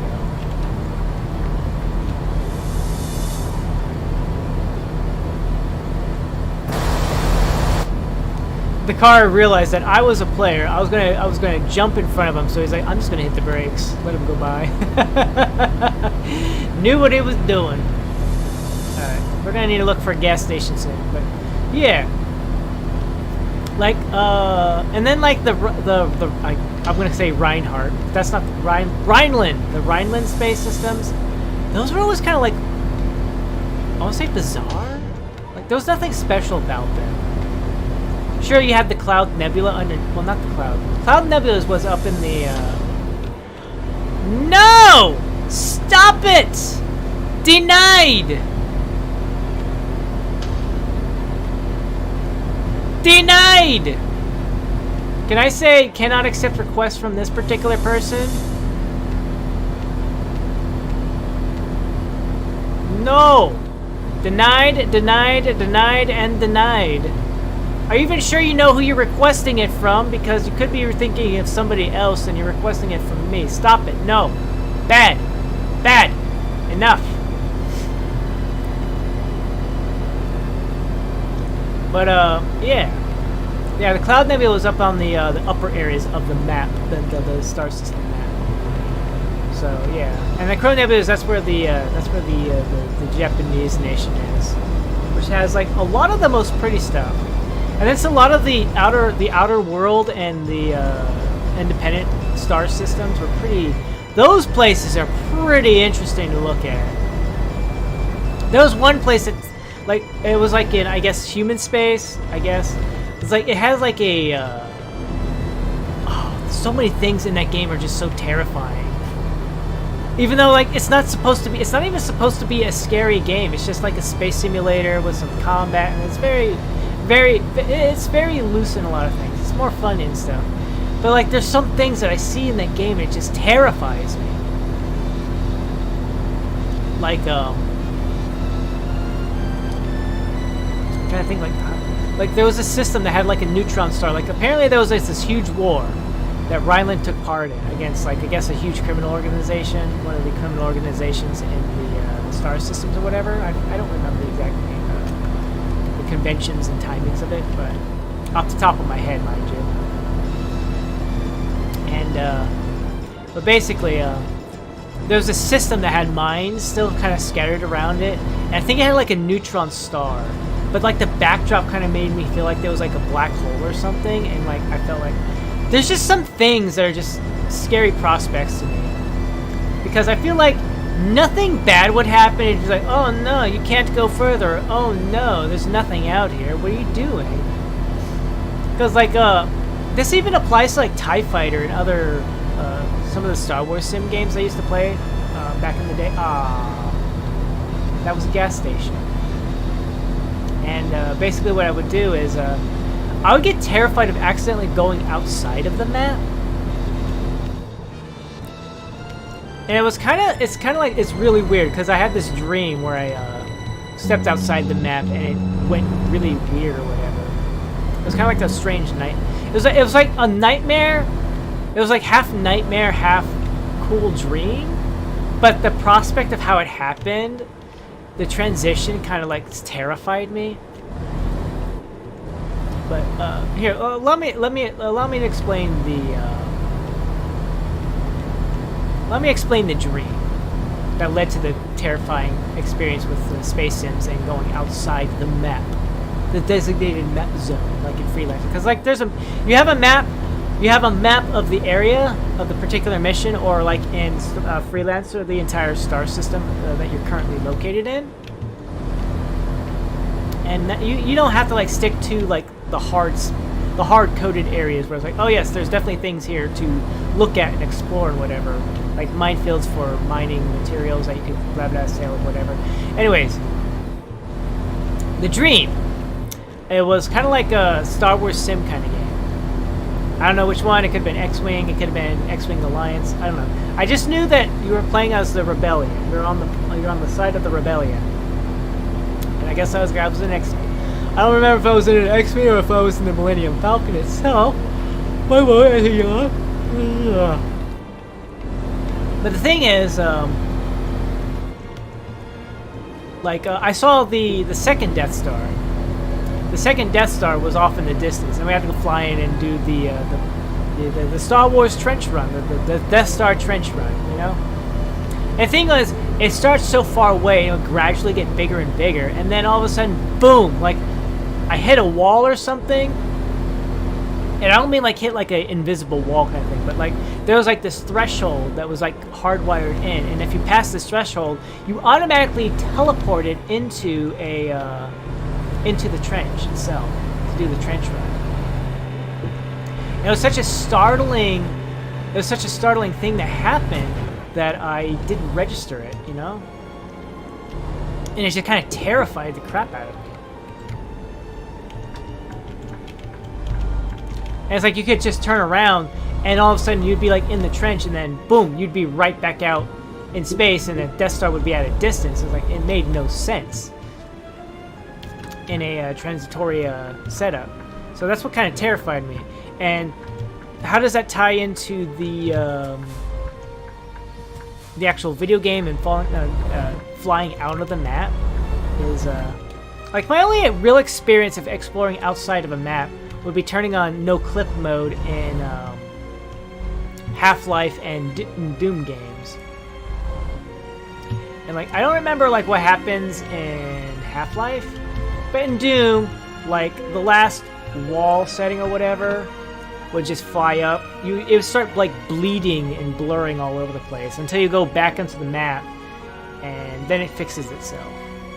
But like, I have no idea what would happen if, like, say in TIE Fighter or X-Wing or Freelancer, if I fly outside of the map, what actually happens? I don't know. I've never done it before, and it kind of terrified me, because, like, do I fall out of the map? Does my spacecraft just explode or something mysteriously? It's just like, you're now dead because you're not supposed to be out here. Well, what actually happens? I don't know. But trying to find out and explain it have first-hand experience in explaining it, just kind of scares me. Is that really the path we're taking?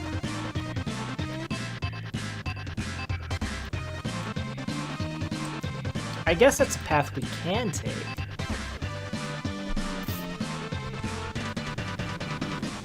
It's a path we can take. We'll take it. We'll take this new path.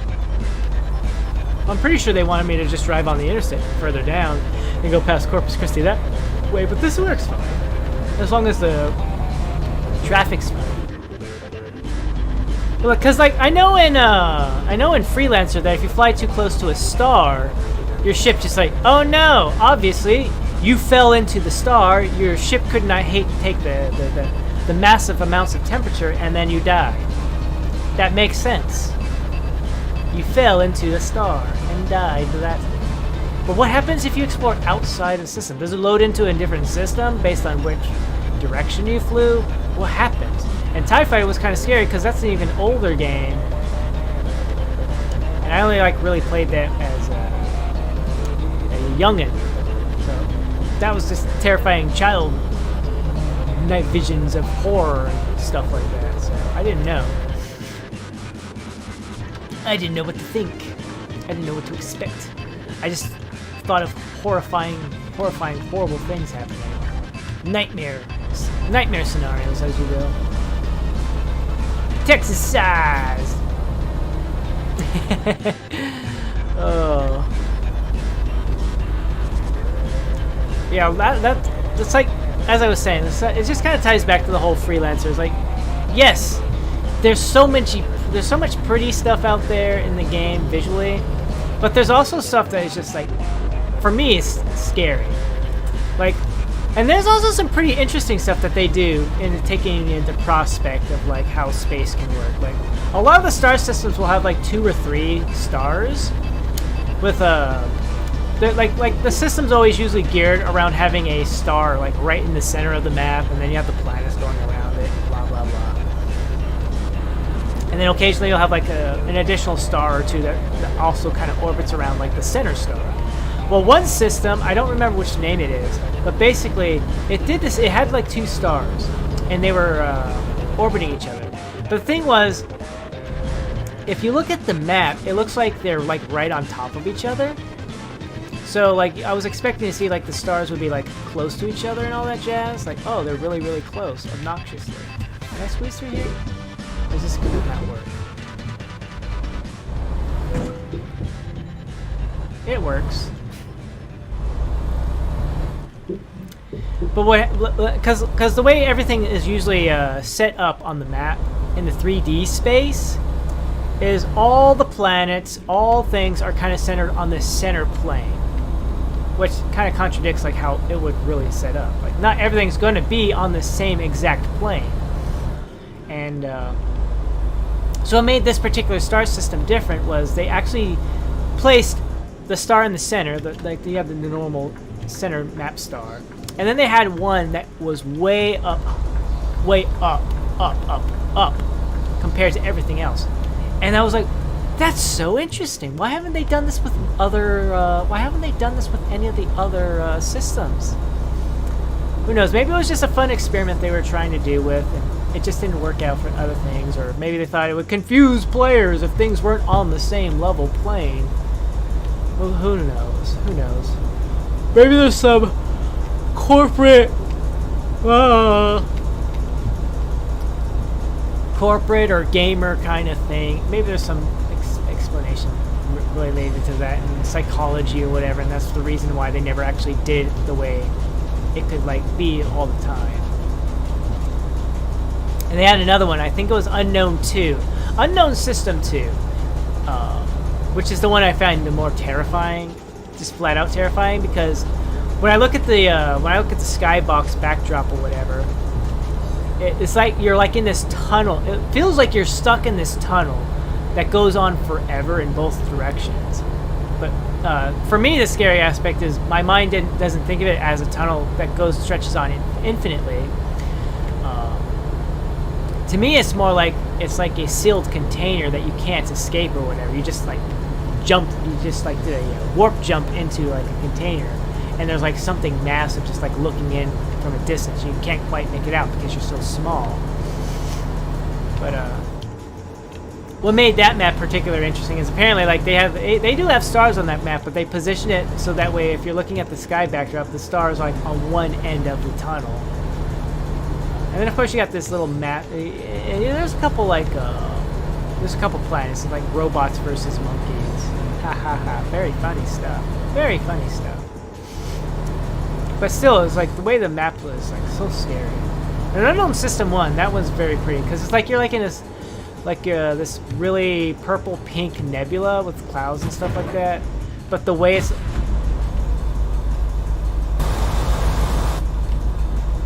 it was kind of set up, because you're also, whenever you enter the unknown systems or the area of them, they spawn in like little nomad enemy alien ships, which are like these translucent rainbow pinkish kind of ship design or whatever. Anyways, those guys always spawn up, but you know, it's just scary. I'm looking at something my brain cannot comprehend, and it scares me. The unknown can be so scary, but once you explain everything away, you can be calm. Like, oh, okay, it makes sense. It makes sense. It does make sense. I have to wonder if there's surely there's videos out there on YouTube of people just flying around in the various freelancers star systems, just kind of like show you like what everything looks like, you know? Surely there's videos out there, and probably channels. I just don't know about them.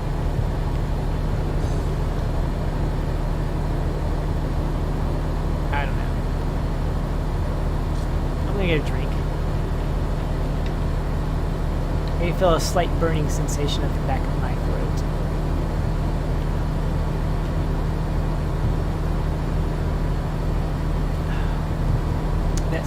That slight sensation at the back of your throat that says, I would appreciate it if you took a drink. Please give me a drink.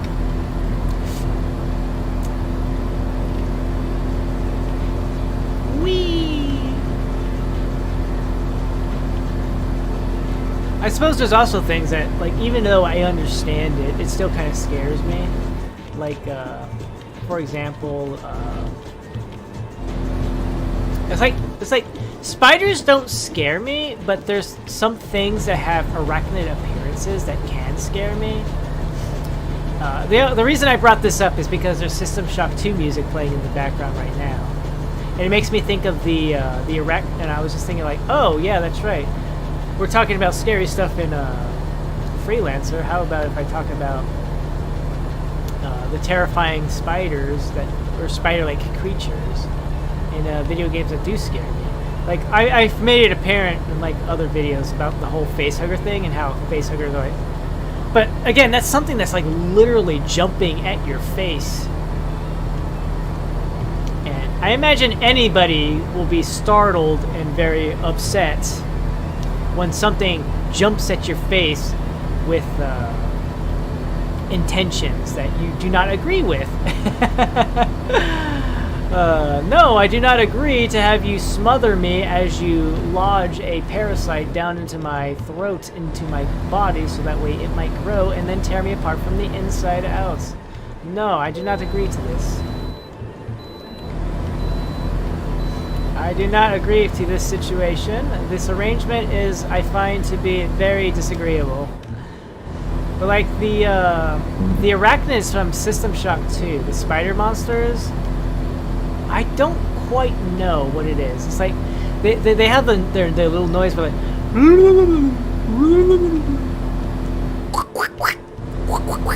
it's like the audio noises, the way they move, the fact that they can be both big and small, and the small ones can be translucent, and they just kind of like jump around. Well, they don't jump, but how fast they can travel at you. It's so terrifying to me. Like I remember when System Shock 2 as a game, as a whole itself, used to scare me a lot. But now it's like I can play the game, but yeah, this is fine. But like whenever I deal with like the actual arachnids, I still get on edge. There's some things that, you know, just don't get unscared of.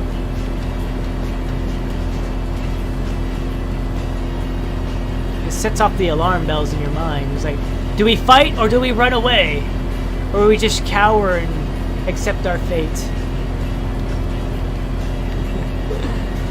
It's like, how come so? It's like there's always fight or flight, but where's the part where you sometimes some people just break down and just accept. They accept their fate. Oh, thank you, car, for getting out of my way. I appreciate that. Could you maybe signal a little earlier? That's a thing. That's what it is. Like whenever a vehicle's gonna like get out of your way, I wish they would have like little turn signals go on faster. Preemptively, some preemptive flashes, please. That'd be really nice. Oh no, I got my blinkers on. I have my emergency lights on. You might want to get out of my way. I might run into you. Bad things could happen. Oh, I remember what I wanted to say. Sorry, I was remembering yesterday's raft stream and how I said amazing things are happening here.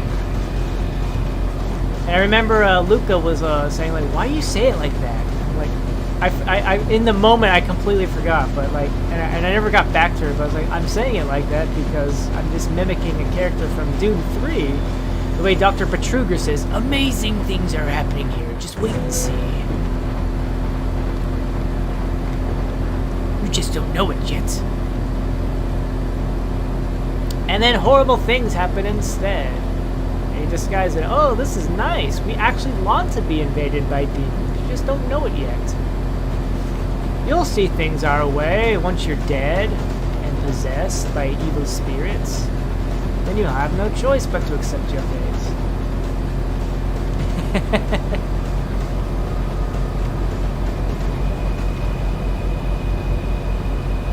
McAllen, we are closing in on our destination. 6 cities left.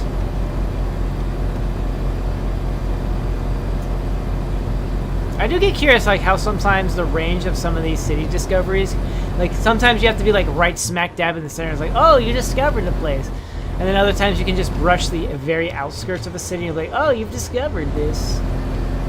What's the determinational factor on discovering a place or not? You know, I need to know these things.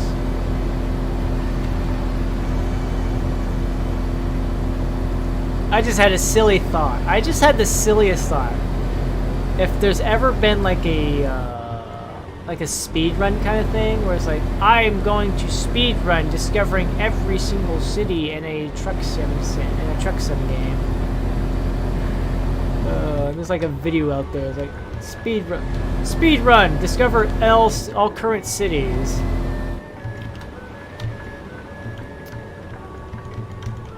How would you even go about doing that?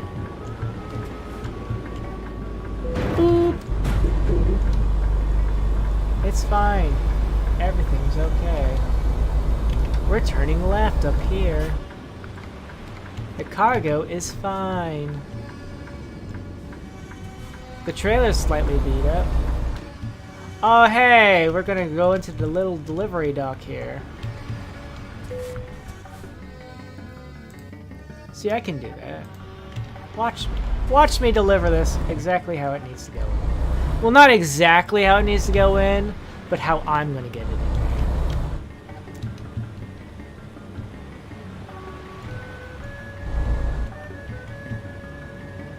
So we need to get it right here, huh?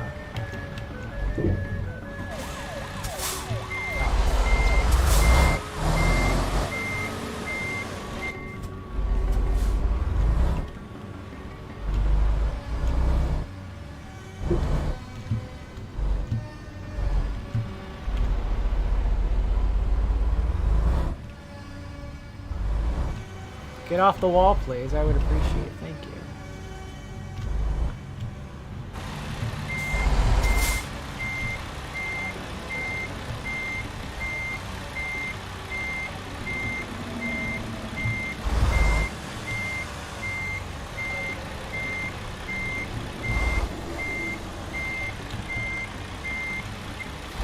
It's a ways away.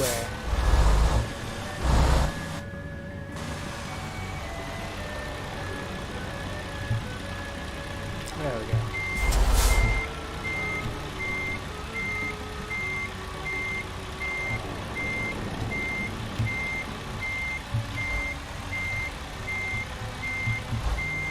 And then we just kind of back it in, nice and gently. Nice and gentle, like.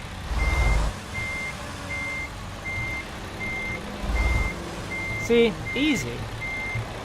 Now, if we had tighter quarters, then it would be completely different, but... Those are a pain in the butt! Oh my goodness. I remember I was doing one, and it felt like it took... Like, driving to the place took, like, hours, and it felt like even just dropping it off in the correct... and exactly where they wanted it was even more of a nightmare. There we go. See? Nice. Very nice. Excellent. Have some 90 more points of experience. Wee! I'm so stretchy. Like, I've been up for a good 6 hours now, and my body's still like, I want to wake up. All the way up there to Montana or Oregon? How about no thank you? Alright. Do you have any other jobs available here? Job market, I'm sorry. Freight market, I suppose. McAllen, what do you have in general? 176,000 bucks to deliver forklifts all the way to Oregon. Man, that's a trip. Glass. How about no? What's you got? You have anything for Texas? Beaumont. We've already been over to Beaumont. Longview. We haven't been to Longview. We still have to discover that. Odessa. I haven't discovered Odessa yet, huh? And it'll give us a chance to go through Laredo. Oh, I might take that. I might take that one. Or we can just go to Laredo. Let's go. We'll just go straight over to Laredo, our first one. Yeah, we'll personally just go over to. We'll just drive up to Laredo. That's what we'll do. Excellent.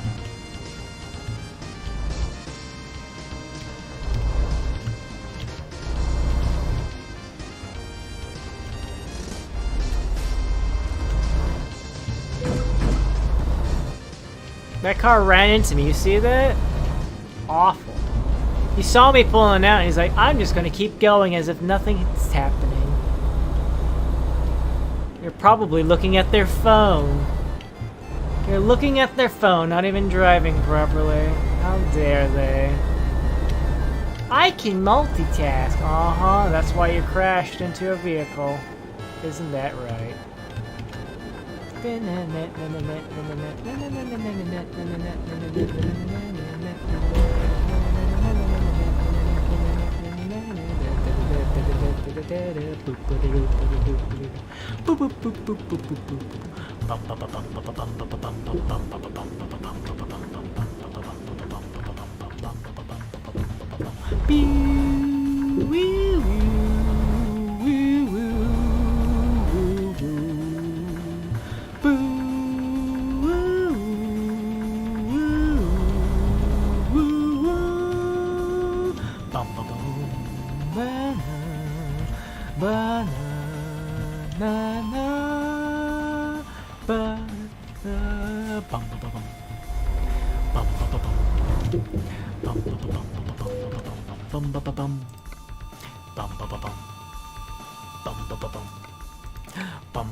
I'm sorry, I really like this song. There's a lot of songs I just really like though, and I do that stuff though. Whoop, whoop, whoop, whoop, whoop. And there we go. Life is strength. Have you ever realized the power you currently have within your possession and you just did not realize? The amount of things you can do, the things you can accomplish if you just set your mind in the task and accept who you are. There are great things you can do, many things you can do, if you put your mind to it. Ah, but yes, many of us can be quite lazy. And And some of us just succumb to that laziness, and we just want to just not do things. And then we argue and we try to bargain with life, and like, things are not fair, it's not right, I just wanted to do things my way. And we forget that there's not just us. A whole lot of us exist. Plenty of us exist. There's many, many people. It's not just you. Sometimes, you know, just because you look left, that doesn't mean there's nothing to the right. There could be a person there coming from the right. Just as you can see the people to your left, there are people probably to your right, and you're just not noticing them. And then you get upset when they come into your life. And you're like, why? How did this happen? How could this be? How could this happen to me?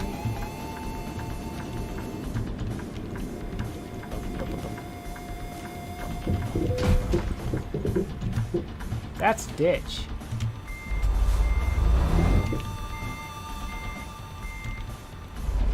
How's the cargo? The cargo is fine. That's the important thing. As long as the cargo is fine, we're good.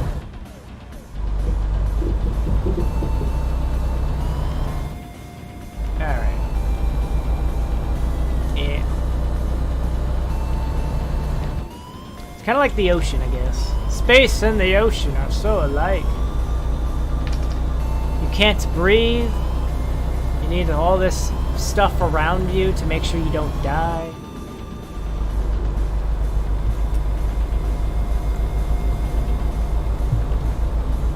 So much is unexplored. So many different ways to just lose it all. So many ways things can go horribly wrong. And we just have to keep on vibing. Just keep on vibing. Just keep on. Oh, you know what? Hold on, garage. Las Cruces and Tucson. I can buy trucks and stuff. Okay. Yeah.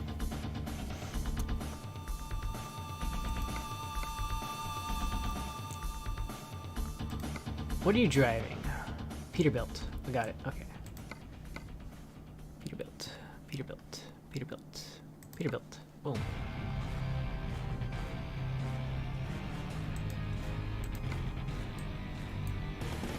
Oh. I can't do it right now, I guess, because I'm in the middle of a delivery, I suppose. I suppose that's why. I guess when you're in the middle of a delivery or whatever, you're not actually at a garage. I guess that would explain why.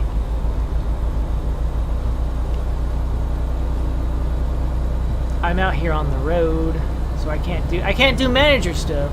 Oh man.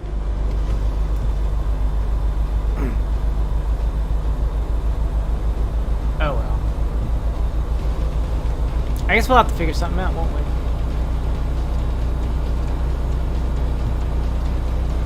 This is a short trip anyways. Haha. I was just basically like, okay, I have a good chunk of money here. Can I let me check out the garages and see if I have actual empty spots that I can fill with trucks and drivers. I don't know if it's because I'm in the middle of a delivery or I'm just not at a garage and that's why it won't let me do management stuff. I never thought about it in that way. Because normally I only really look at that stuff after I finish a delivery. Because since it takes you to the menu anyways. Like, oh yes, let me do menu related stuff. That would be a good excellent time since you already dropped me off here.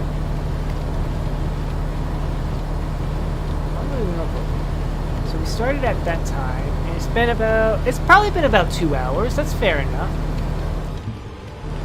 Good 2 hours in. Why are you guys stopping? Why are you guys braking? Why are you braking? There's nothing in front of you. That's the thing I don't like. But whenever I think about it, there's one thing I dislike. It's like braking for no reason. You guys have no reason to be braking right now. You know how many pedestrians I ran over to get past you guys? 0. But it could have been more. Could have been more. And all because you were braking for no reason. There's nothing in front of you. Why are you braking? You think that annoys me? You think that annoys me in a game? Imagine this in real life. That always frustrates me. It's like, why are you braking? This is a 50 zone. We can be going 50 miles an hour. Why are you braking? I don't see nothing. I don't see no child running across the street chasing after a ball that they threw across the street because, oh no, I gotta have my fun ball. What's going on here? What's going on here? Ah!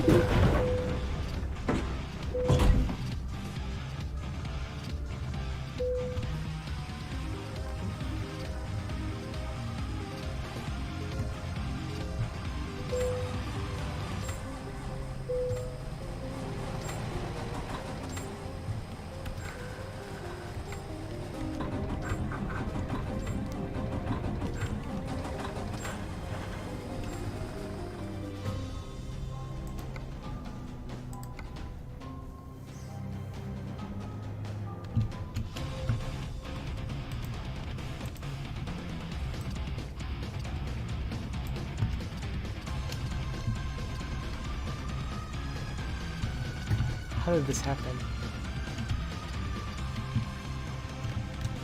How did this happen? How did I end up like this?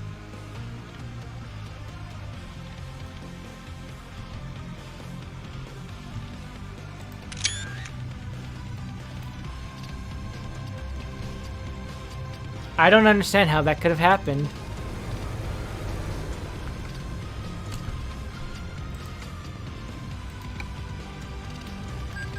How did this happen? How could this have happened to me? I shouldn't have taken my eyes off the road. 1 second, I'm like, what happened to this guy? And I look back, and all of a sudden, boom, I'm slamming head first into the guardrail.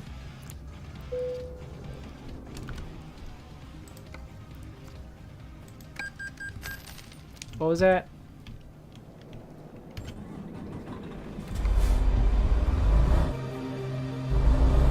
Oh, we're already late.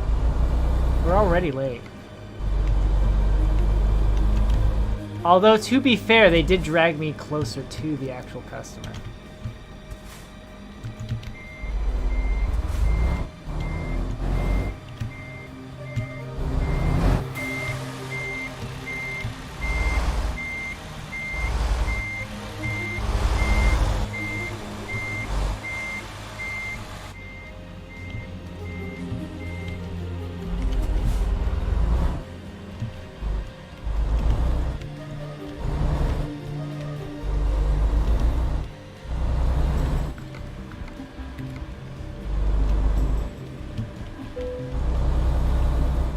Mack trucks discovered.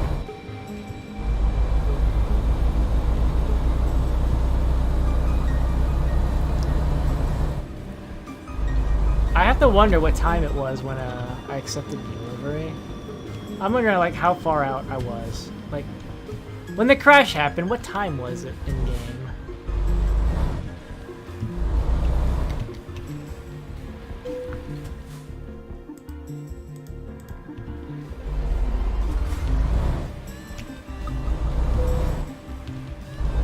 It's fine, game. I understand.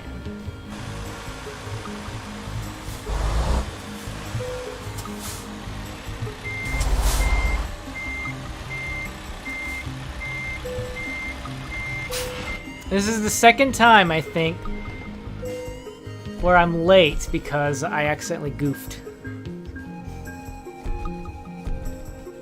That's not too bad. It could have been worse. Lone Star State. Alamogordo, Brownsville, nah. Corpus Christi, Gallon. We can drive some Marash on bike. Oh my. Oh my, oh my.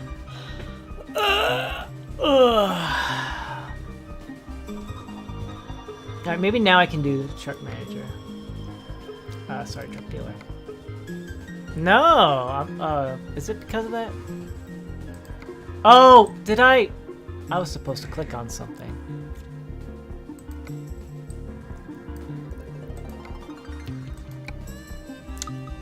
I'm stupid.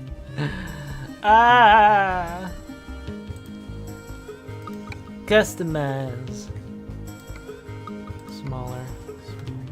Nope. Smaller, please. Anything else that can be cheaper?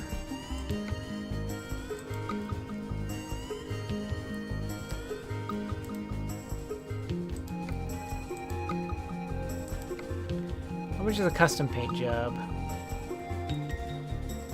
Look at that. Ain't that cool?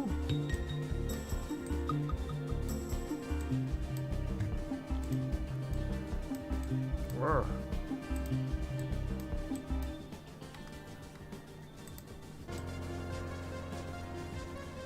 We actually have the Mount Rush. Oh, in the one spot that nobody can really see it.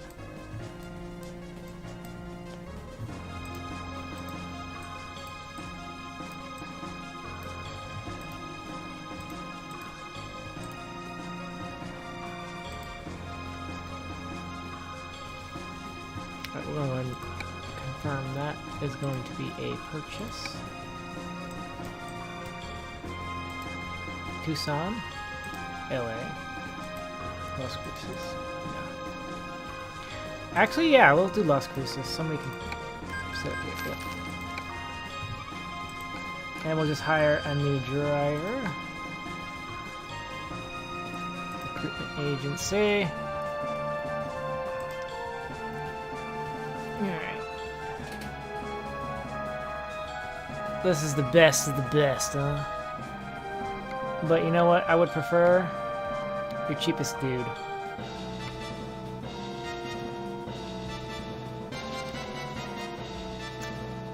Oh, 357. Darko here is looking pretty good. 354.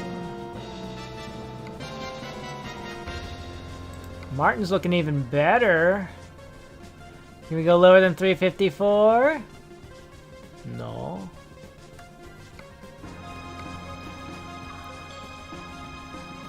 Alright, Martin. You've been hired. I'm gonna work in Las Cruces with this green truck I bought. I have a new email. I don't. Maybe it was just the noise they were making. I don't know. Progress history. 18 wheels of skill. Instructor. Professional. Entrepreneur. Workhorse. Enthusiast. And newbie. I do like how it does keep track of like all the jobs you've done. Alright.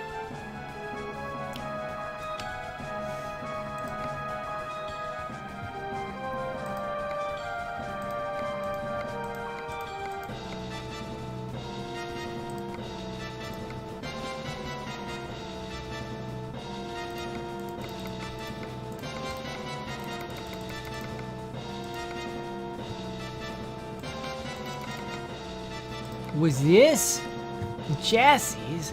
Excellent. All right.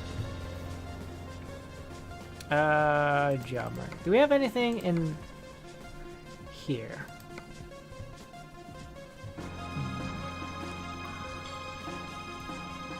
Houston, Texas. Beaumont.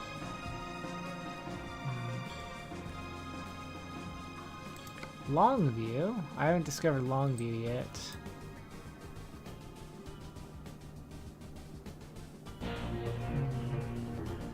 Brownsville, no.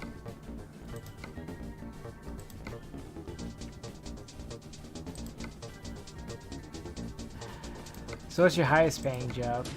A road roller all the way over to there. Got it.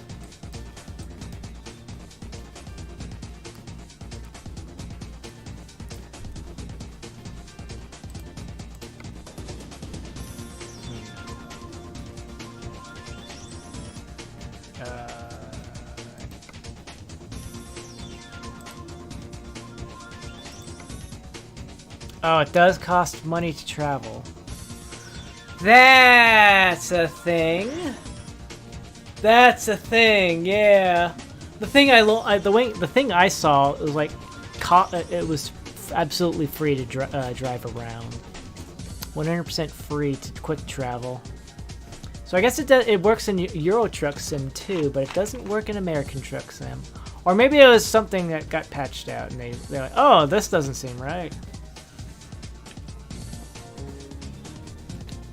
That's probably it. That's probably it. Tucson's working at 98% efficiency, even though,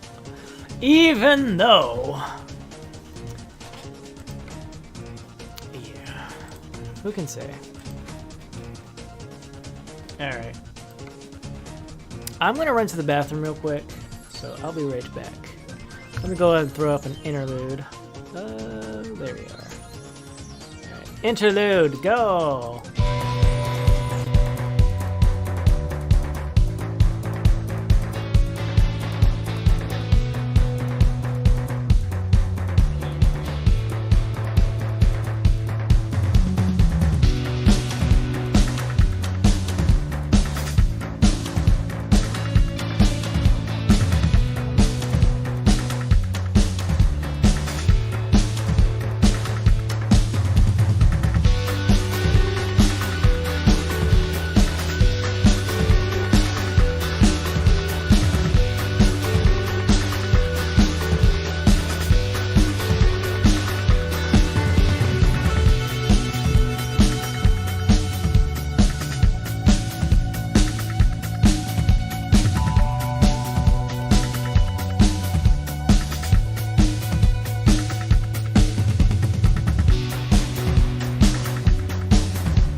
Okay, we're back. Alright. Job market, sorry. We're here.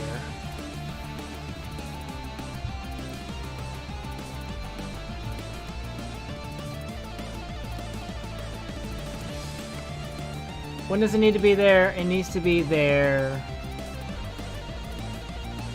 like nowish. Where's the Longview job? Right here. I'll take the Longview job because we haven't actually been to Longview.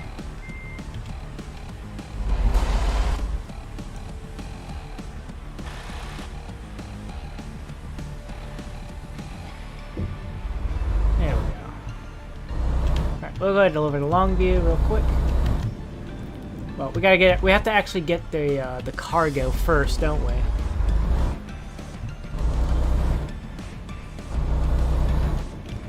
It's so funny seeing all this unexplored stuff. Yeah. Because since I got towed over here. Who hit me? Who hit me? I think it was that green truck. I think it was a green truck because it's the one that stopped.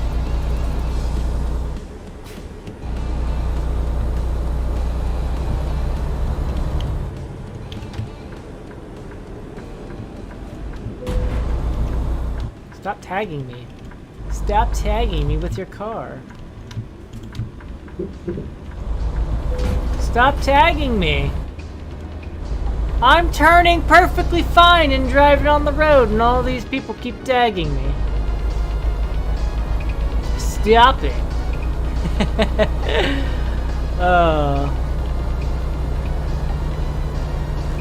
Fear. Fear is something to be feared. Alright. And on to the main roads we go. Oh, let's see. So Martin didn't make a whole lot of money. It must have been a short... It must have been like a short trip. Or not a very valuable thing. Maybe he's hauling spare lumber from across the street. Hard brake.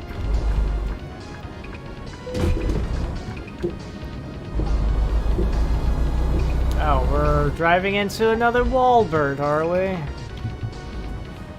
Man, Wahlberg's getting a whole lot of company here. Hello! Hola! Hola! Buenos dias. ¿Cómo está? Wait. Where's the gate?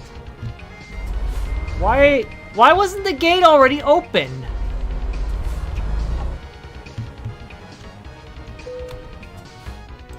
Hola! Which one? The Wastepaper.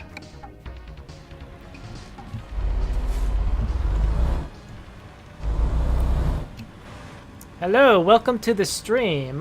How are you doing? Oh, I know, that's cardboard. That's cardboard.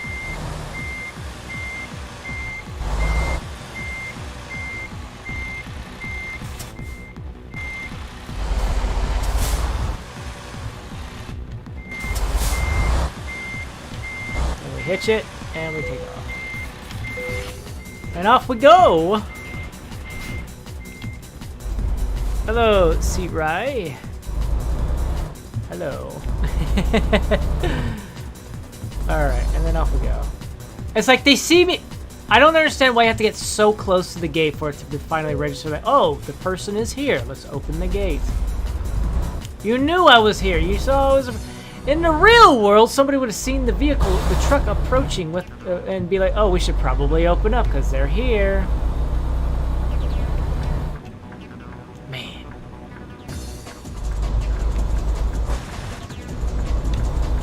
Man, oh man, oh man. Man, oh man, oh man, oh man, oh man, oh man.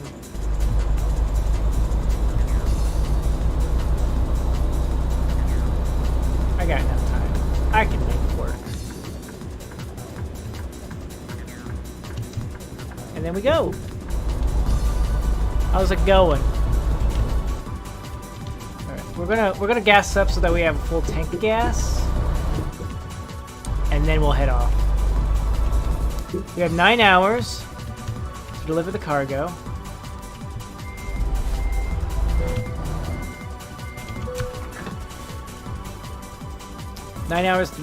We should theoretically be there in 9 hours, according to the thingy that's taking practice of our driving capabilities. When do we need to be there? We need to be there at 7:50 in the morning. It's currently 7:50. Oh, we'll make this in time. We have a good 12. We have 24 hours, and it's estimating us getting there in like 9.5. We'll definitely. No worries. No worries. No worries at all. This is easy job. Easy job.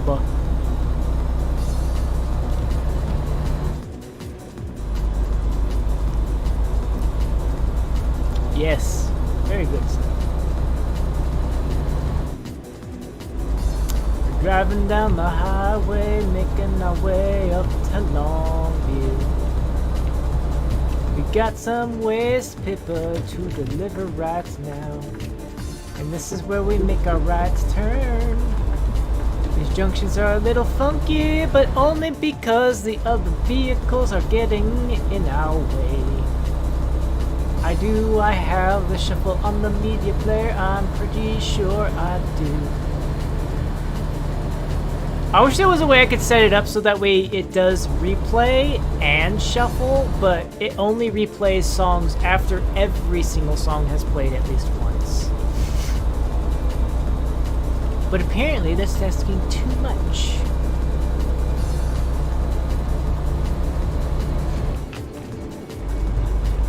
Apparently that's asking way too much.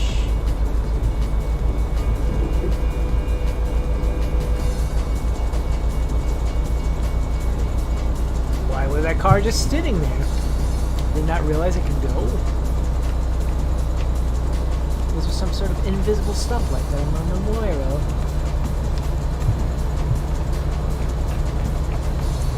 rest stop bathrooms can be really horrible and atrocious.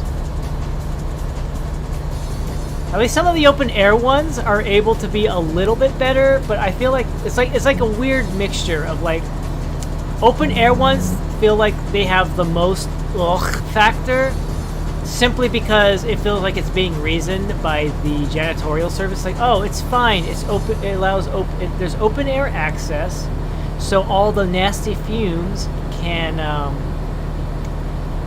escape. So it doesn't require that much attention. No, it doesn't matter if it has if the nasty fumes can go out. If there's like 3 or 4 or 5, if like 70% of the stalls are ugh, and nobody wants to touch them or do anything because it's all clogged, it's like ooh.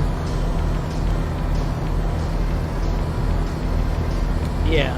But meanwhile, like some of the ones that are like really interior-y, and I guess they have like a little lobby or a little waiting area, so that way like, oh, I can kick off, not literally kick off your shoes, but you can like sit back and relax for a little bit in the chairs they have set up.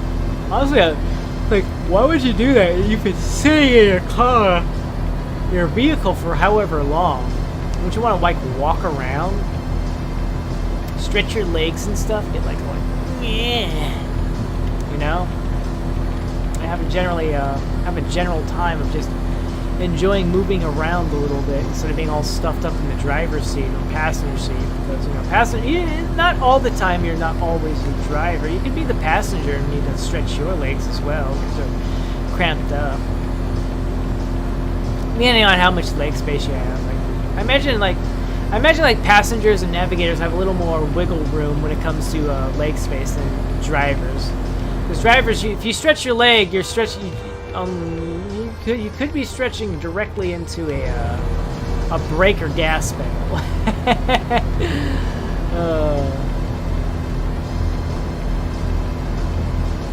Yeah.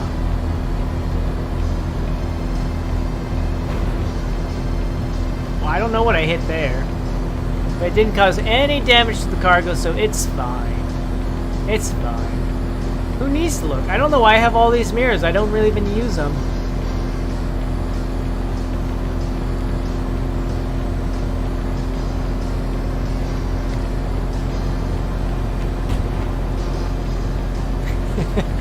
What did I hit there? I have no idea. There certainly wasn't a red car there before.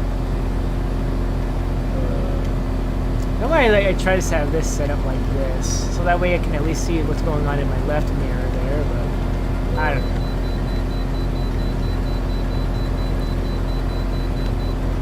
It's fun times. Yeah, what do I have planned for the future? I don't know. Like I said, I have like some things are like easy to plan around, and some things like I don't know. So I might buy a game that I might actually want to play. I might get a game for Christmas from Legogorn or somebody, and I want to play that instead because it's like a really fun game idea. I don't know. Sometimes my mood can be very wishy-washy as well. It's not as wishy-washy as and grind set as like Legogorn can be, because I know Legogorn. It can be quite a bother to get Legogorn to play like a shooter type game, because like it's kind of interesting because like we'll have shooter games and it's like, why aren't you playing them? It's like, I don't want to. Then why do you buy them? I don't know. They seem like a fun game.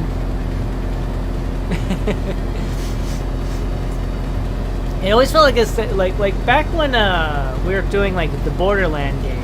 It always felt like I was pulling teeth to get like, okay, can we play the Borderlands game now and record a bunch of videos? Like, no, I'm not in the mood.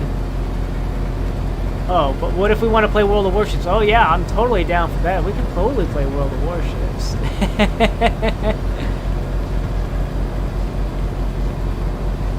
I don't know. I know that hopefully because he's learning how to make maps and stuff in Project Zomboid, so we might go play that. I never actually streamed those gameplay hours that we did for Project Zomboid. It was always like unlisted streams. I wonder if I don't think I made a playlist of all the gaming me and him that I did in Legogorn did for the Project Zellboy. I think that's all I'm listed. The only way I can enjoy it is if I actually open up each individual video. Normally what I do is I like to make, like, for games that I do in private time and stuff like that, and then like I record or do unlisted streams of. I usually at least do like at least a unlisted I have an unlisted playlist, so that way if I were to ever like use it as like bedtime material to lull me into sleep, I at least have like a playlist I can put up. But I don't think I ever did that with Project Zomboid, which is kind of interesting. Whoosh.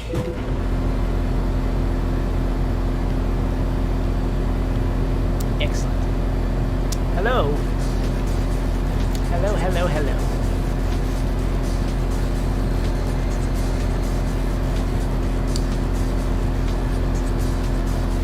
I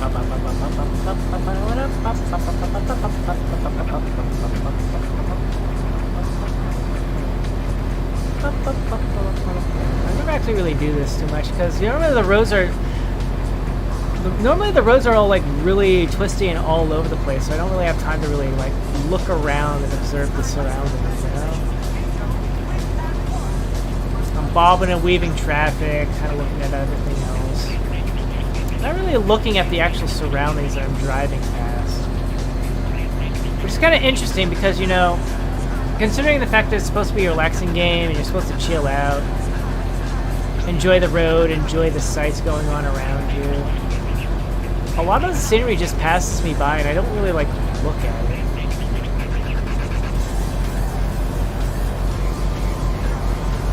It's interesting how that works. Like, I'll notice like big things. They're like, oh my god, the way the road is centered, you kind of look at it. Like like in Utah, the hole in the wall. Like I recognize that every single time I drive past it because like the way the road traverses through the area is like it literally is like drawing your attention. It's like it's forcing me to look at it. Like, oh hey, look, there's the hole in the wall again. Is that a recruitment agency?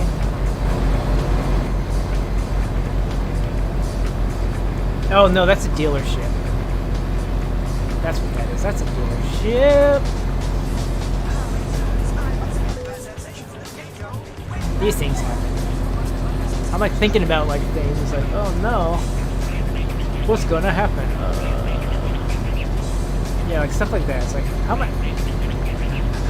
Like, I can't really stick my head out and really look at the building here like that.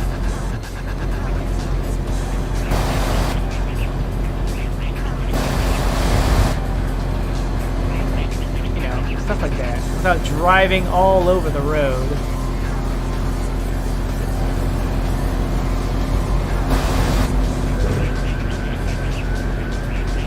Yeah, so I think we're in Houston.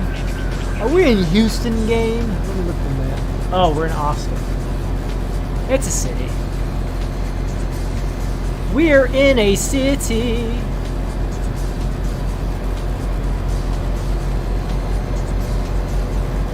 I have to wonder why do these upper roads exist if they attach to roads that we don't even really use? It's like, why do those roads exist as accessible if we don't really have a reason to even use them, you know?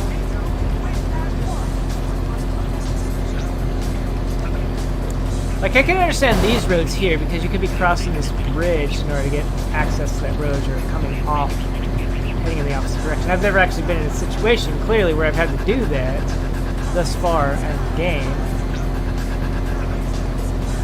I don't know. These rest stops, obviously, they exist for if I actually had the rest.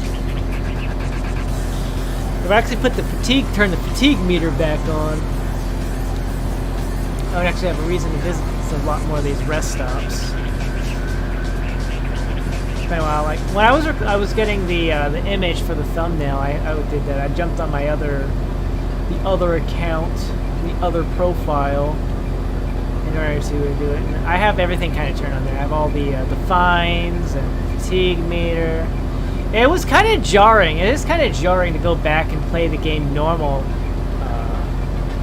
after doing this method for so long, getting stuck behind vehicles for so long and being like, I just want to pass, but it's like on a single lane road, they're going 20 miles underneath the speed limit because there's a bus in front, and then like they'll spawn vehicles in front of you, and like the vehicles aren't like going at maximum speed, so it's like they're like at a break or something like that, and you catch up with them and like, why aren't you going faster? Please just go faster.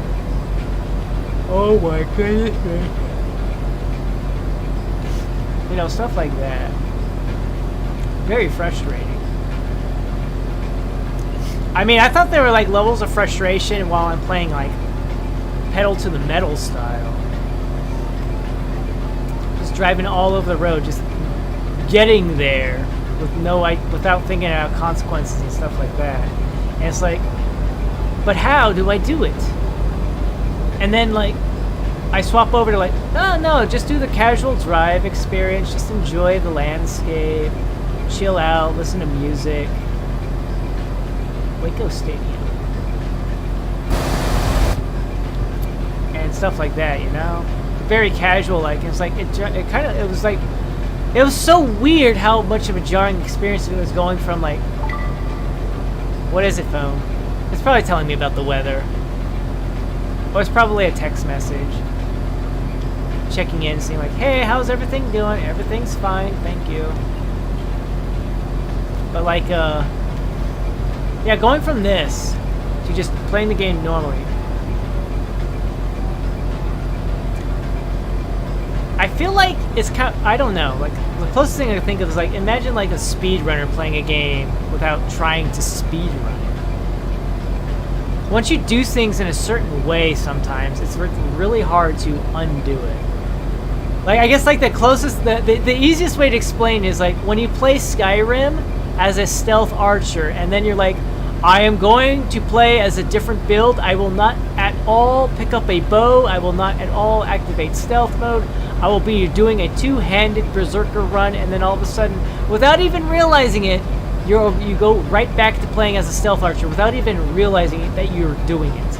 Even though you have determined, I am just going to use two-handed axes and slay my enemies this way, and then boom. There's a bow in your hand, you're sneaking around, and you encounter so many opponents that are just like, must be the wind. Oh my goodness. I wonder if it's also, like, I wasn't even really listening to music, I was just playing the game, vibing, without having actually any radio or anything like that playing in the background. Like, I had some video game music in the background, but that just, since I have video game music playing under this circumstance, I think it tricked my brain to think like, oh, we must be doing the stream way of playing the game. Go fast, ignore the rules of the road. That kind of thing, you know? I imagine that's how things work. I don't know. Anyways. Yeah. What am I doing? Is this to turn off? Yeah, this is to turn off. Sometimes I get nervous because I see I see further down the road. It looks like it's turning in the direction that the map is pointing, so I get a little overtly cautious, like maybe I need to just keep going straight. Because if you do it in the game, yes, oh no, I now have to take another road, but when you do it in real life, having done a lot of traveling in real life, down roads and stuff like that, and getting confused, like I don't want to take the wrong road and lose a whole lot of time, lose a lot of gas and stuff like that, you know. So you want to be super duperly cautious and careful that you're taking the correct exit in order to get to your destination. It's like, oh no, I took the wrong turn. Oh no, how am I gonna fix this? Oh, I gotta get off here. I gotta take this off ramp and then somehow turn around and then go down this way and then turn around in order to. It's really anxious and so stressful and anxious and stuff like that. But like in the game, he was like, oh no, I didn't take my exit. It just gives me a new route. It's fine. There's no real consequences other than like, oh no, I have to detour now. It's not so bad. This isn't so bad. It isn't.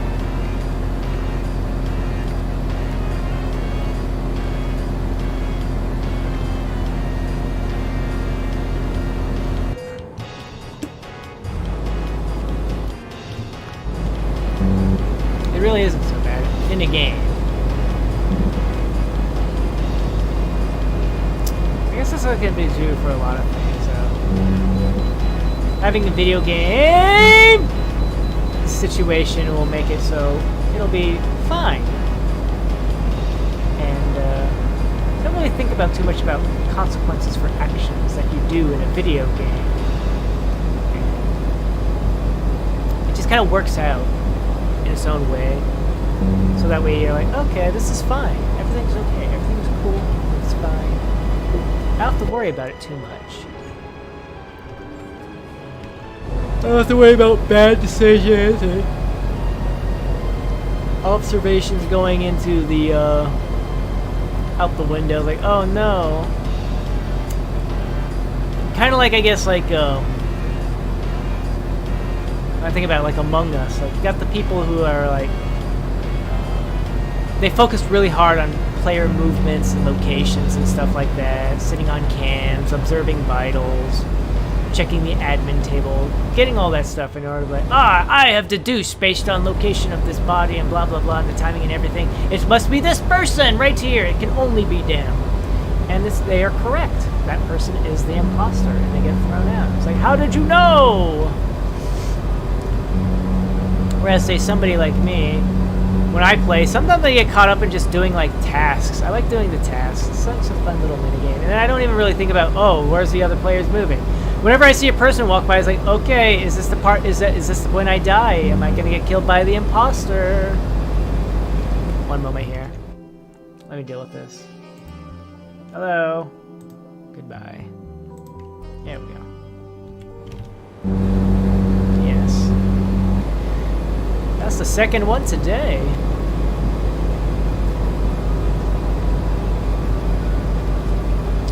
My oh my. I mean, I understand that these things do what they do in order to make the money and blah blah blah. The money and the clicks and the time and the pressure and the la da da da da, and somebody's paying, right? I understand that. But like, I don't know. Where is the morality in that? Where is the morality? How can you consider yourself to be a good person? How can you say, like, I did good things today? I don't know. I guess it's people find themselves in that situation where they have to do it, I guess, in order to make ends meet. They get swapped. They get so swept. We all get swept up in the things that we say we're doing in order to just because we have to. We have to do it in order to survive. And then we get so caught up in that line of thinking that we forget that, you know, we are affecting other people. For more sin!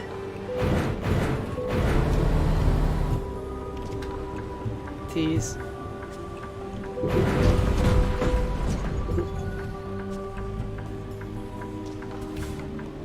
The cargo is okay, so it's fine.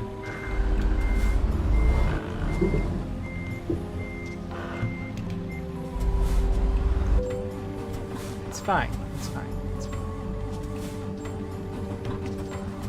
See, right here, there's no morality in what I did. I ran the red light. I was going fast. I slammed into a couple vehicles. This guy's probably having a bad time. His cargo's probably really messed up because I T-boned it. And my only consequence is my cargo took 1% damage. Sure, my truck's kind of messed up, but that happens. This person's gonna have a really bad time. Sure, they're an AI and it doesn't really matter because, you know, they're not really real. They're not really real. So it doesn't, there's no real consequences for me. Other than the fact like, oh no, I got 1% damage. I'm not gonna make that much. I lose out on 1% of the monies that I would make as a result of that. That's a really cool thing going on there. And that all happened because I kind of looked away from. I kind of looked away from the road just long enough for everything to go horribly wrong. International truck dealer.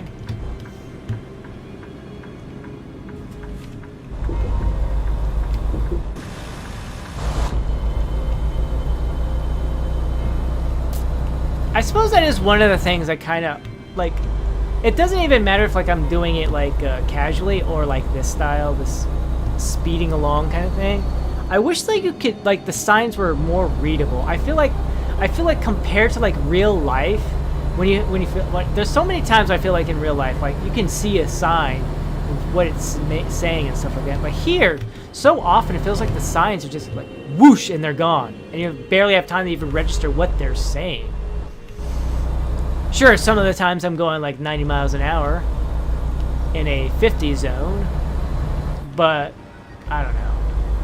I feel like I should still be able to register just fast enough. Waste management. We made it here now. Only got done things so far and done. Here we go now. We're gonna park it here now. Get it where they want it to be. In the safety of the place that we can go. Here we are with Wastepaper. I'm driving down the road with this cargo, and we're going to deliver it right where it needs to be. Sometimes I'm pushing the wrong buttons here.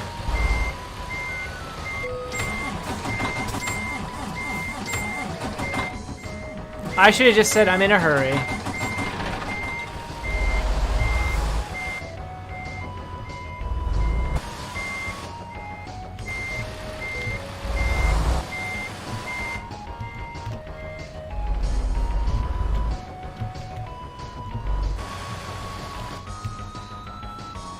Am I just going straight back now? No, I'm still kind of turning. Still kind of turning.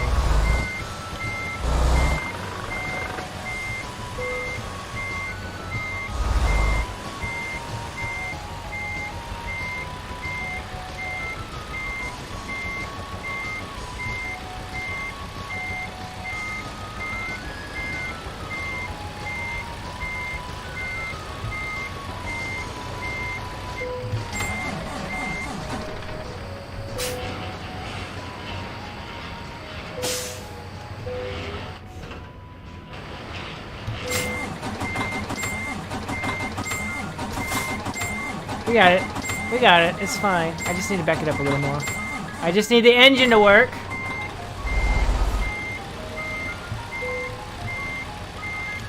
There we go.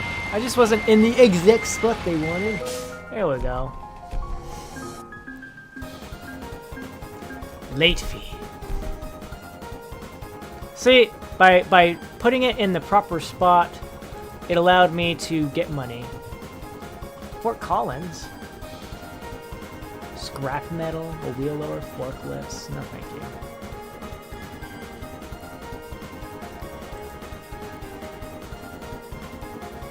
Alright, we'll go back. Any jobs in Longview in general? Bakersfield is the biggest one. The Dales here.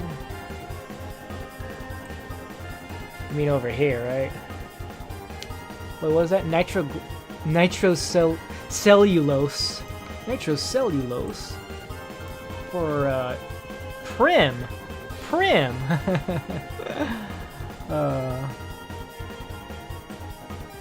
Dynamite. Alright, let's see it. Do we have any Texas? Laredo, where I just came from. A knuckle boom loader. Lone Star Forwarding. Household appliances, Corpus Christi. A giant silo down the Galveston. Or a reservoir tank. Huh.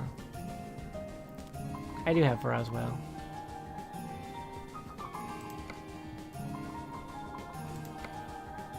Tuscamari. San Angelo, we've already got that stuff. Abilene. Waco. Dallas. square tubing. I don't know. You know, I was actually thinking about going for longer than 3 hours, but I am kind of getting a little bit on the tired side here. Maybe I'm getting a little tired of Truck Sim here. I don't know. I don't know.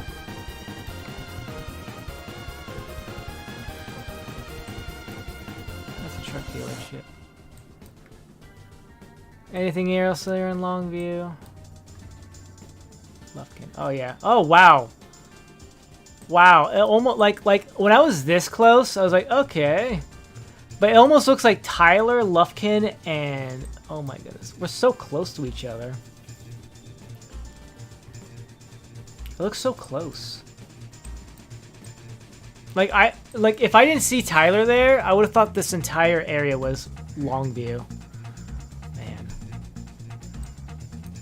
Oklahoma's next, so we already got like a road right here. We got this road here that could go up. This could probably go this way. I don't know about that way. This could probably extend over here into the little pit there. So let's see here. We got Odessa, Lubbock, Amarillo, and Dalhart left. What's the highest paying job right now? Period. A log stacker. From Aberdeen all the way down to Beaumont. That's almost 2,500 miles.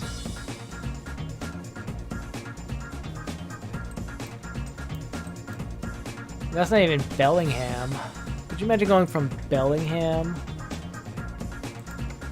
Bellingham.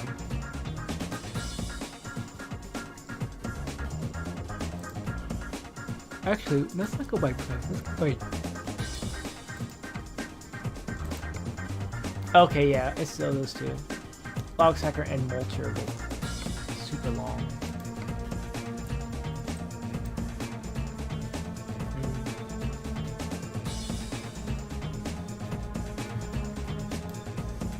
What's the cheapest job you get? Delivering stones from Butte, Montana to Butte, Montana.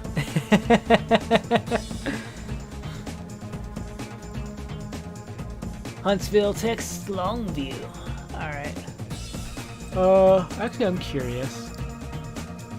Odessa.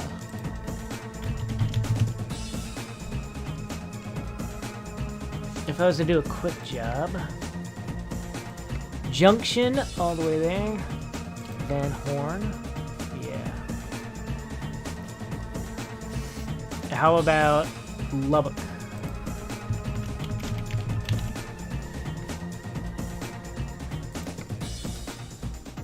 Maybe from Corpus Christi or Tyler. Gravel, huh? And Amarillo. Amarillo. That would be Junction as well. And then we have Dalhart. Only two. That. Oh man. Honestly, I would take the Houston job over. That feels like a much better thing. If I was to do it. All right. How many other cities? Carlsbad, Alamogordo, Albuquerque, Santa Fe, Burlington, Sterling, Collins, Steamboat. Yeah. A couple Idaho cities here. Sheridan. Alright. Okay, well, as I said, this is kind of wearing me out a lot faster than I thought it would. So, let's see here. I believe it's this one. Is that how I do it?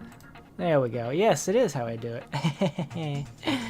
Alright, I think I'm actually going to wrap it up here for now. So, thank you all very much for stopping by. Thank you for watching. I hope you have a wonderful rest of your day. And until next time, ciao for now. Ciao for now. Bye-bye. Sayonara. See you later. Have a good one. Bye.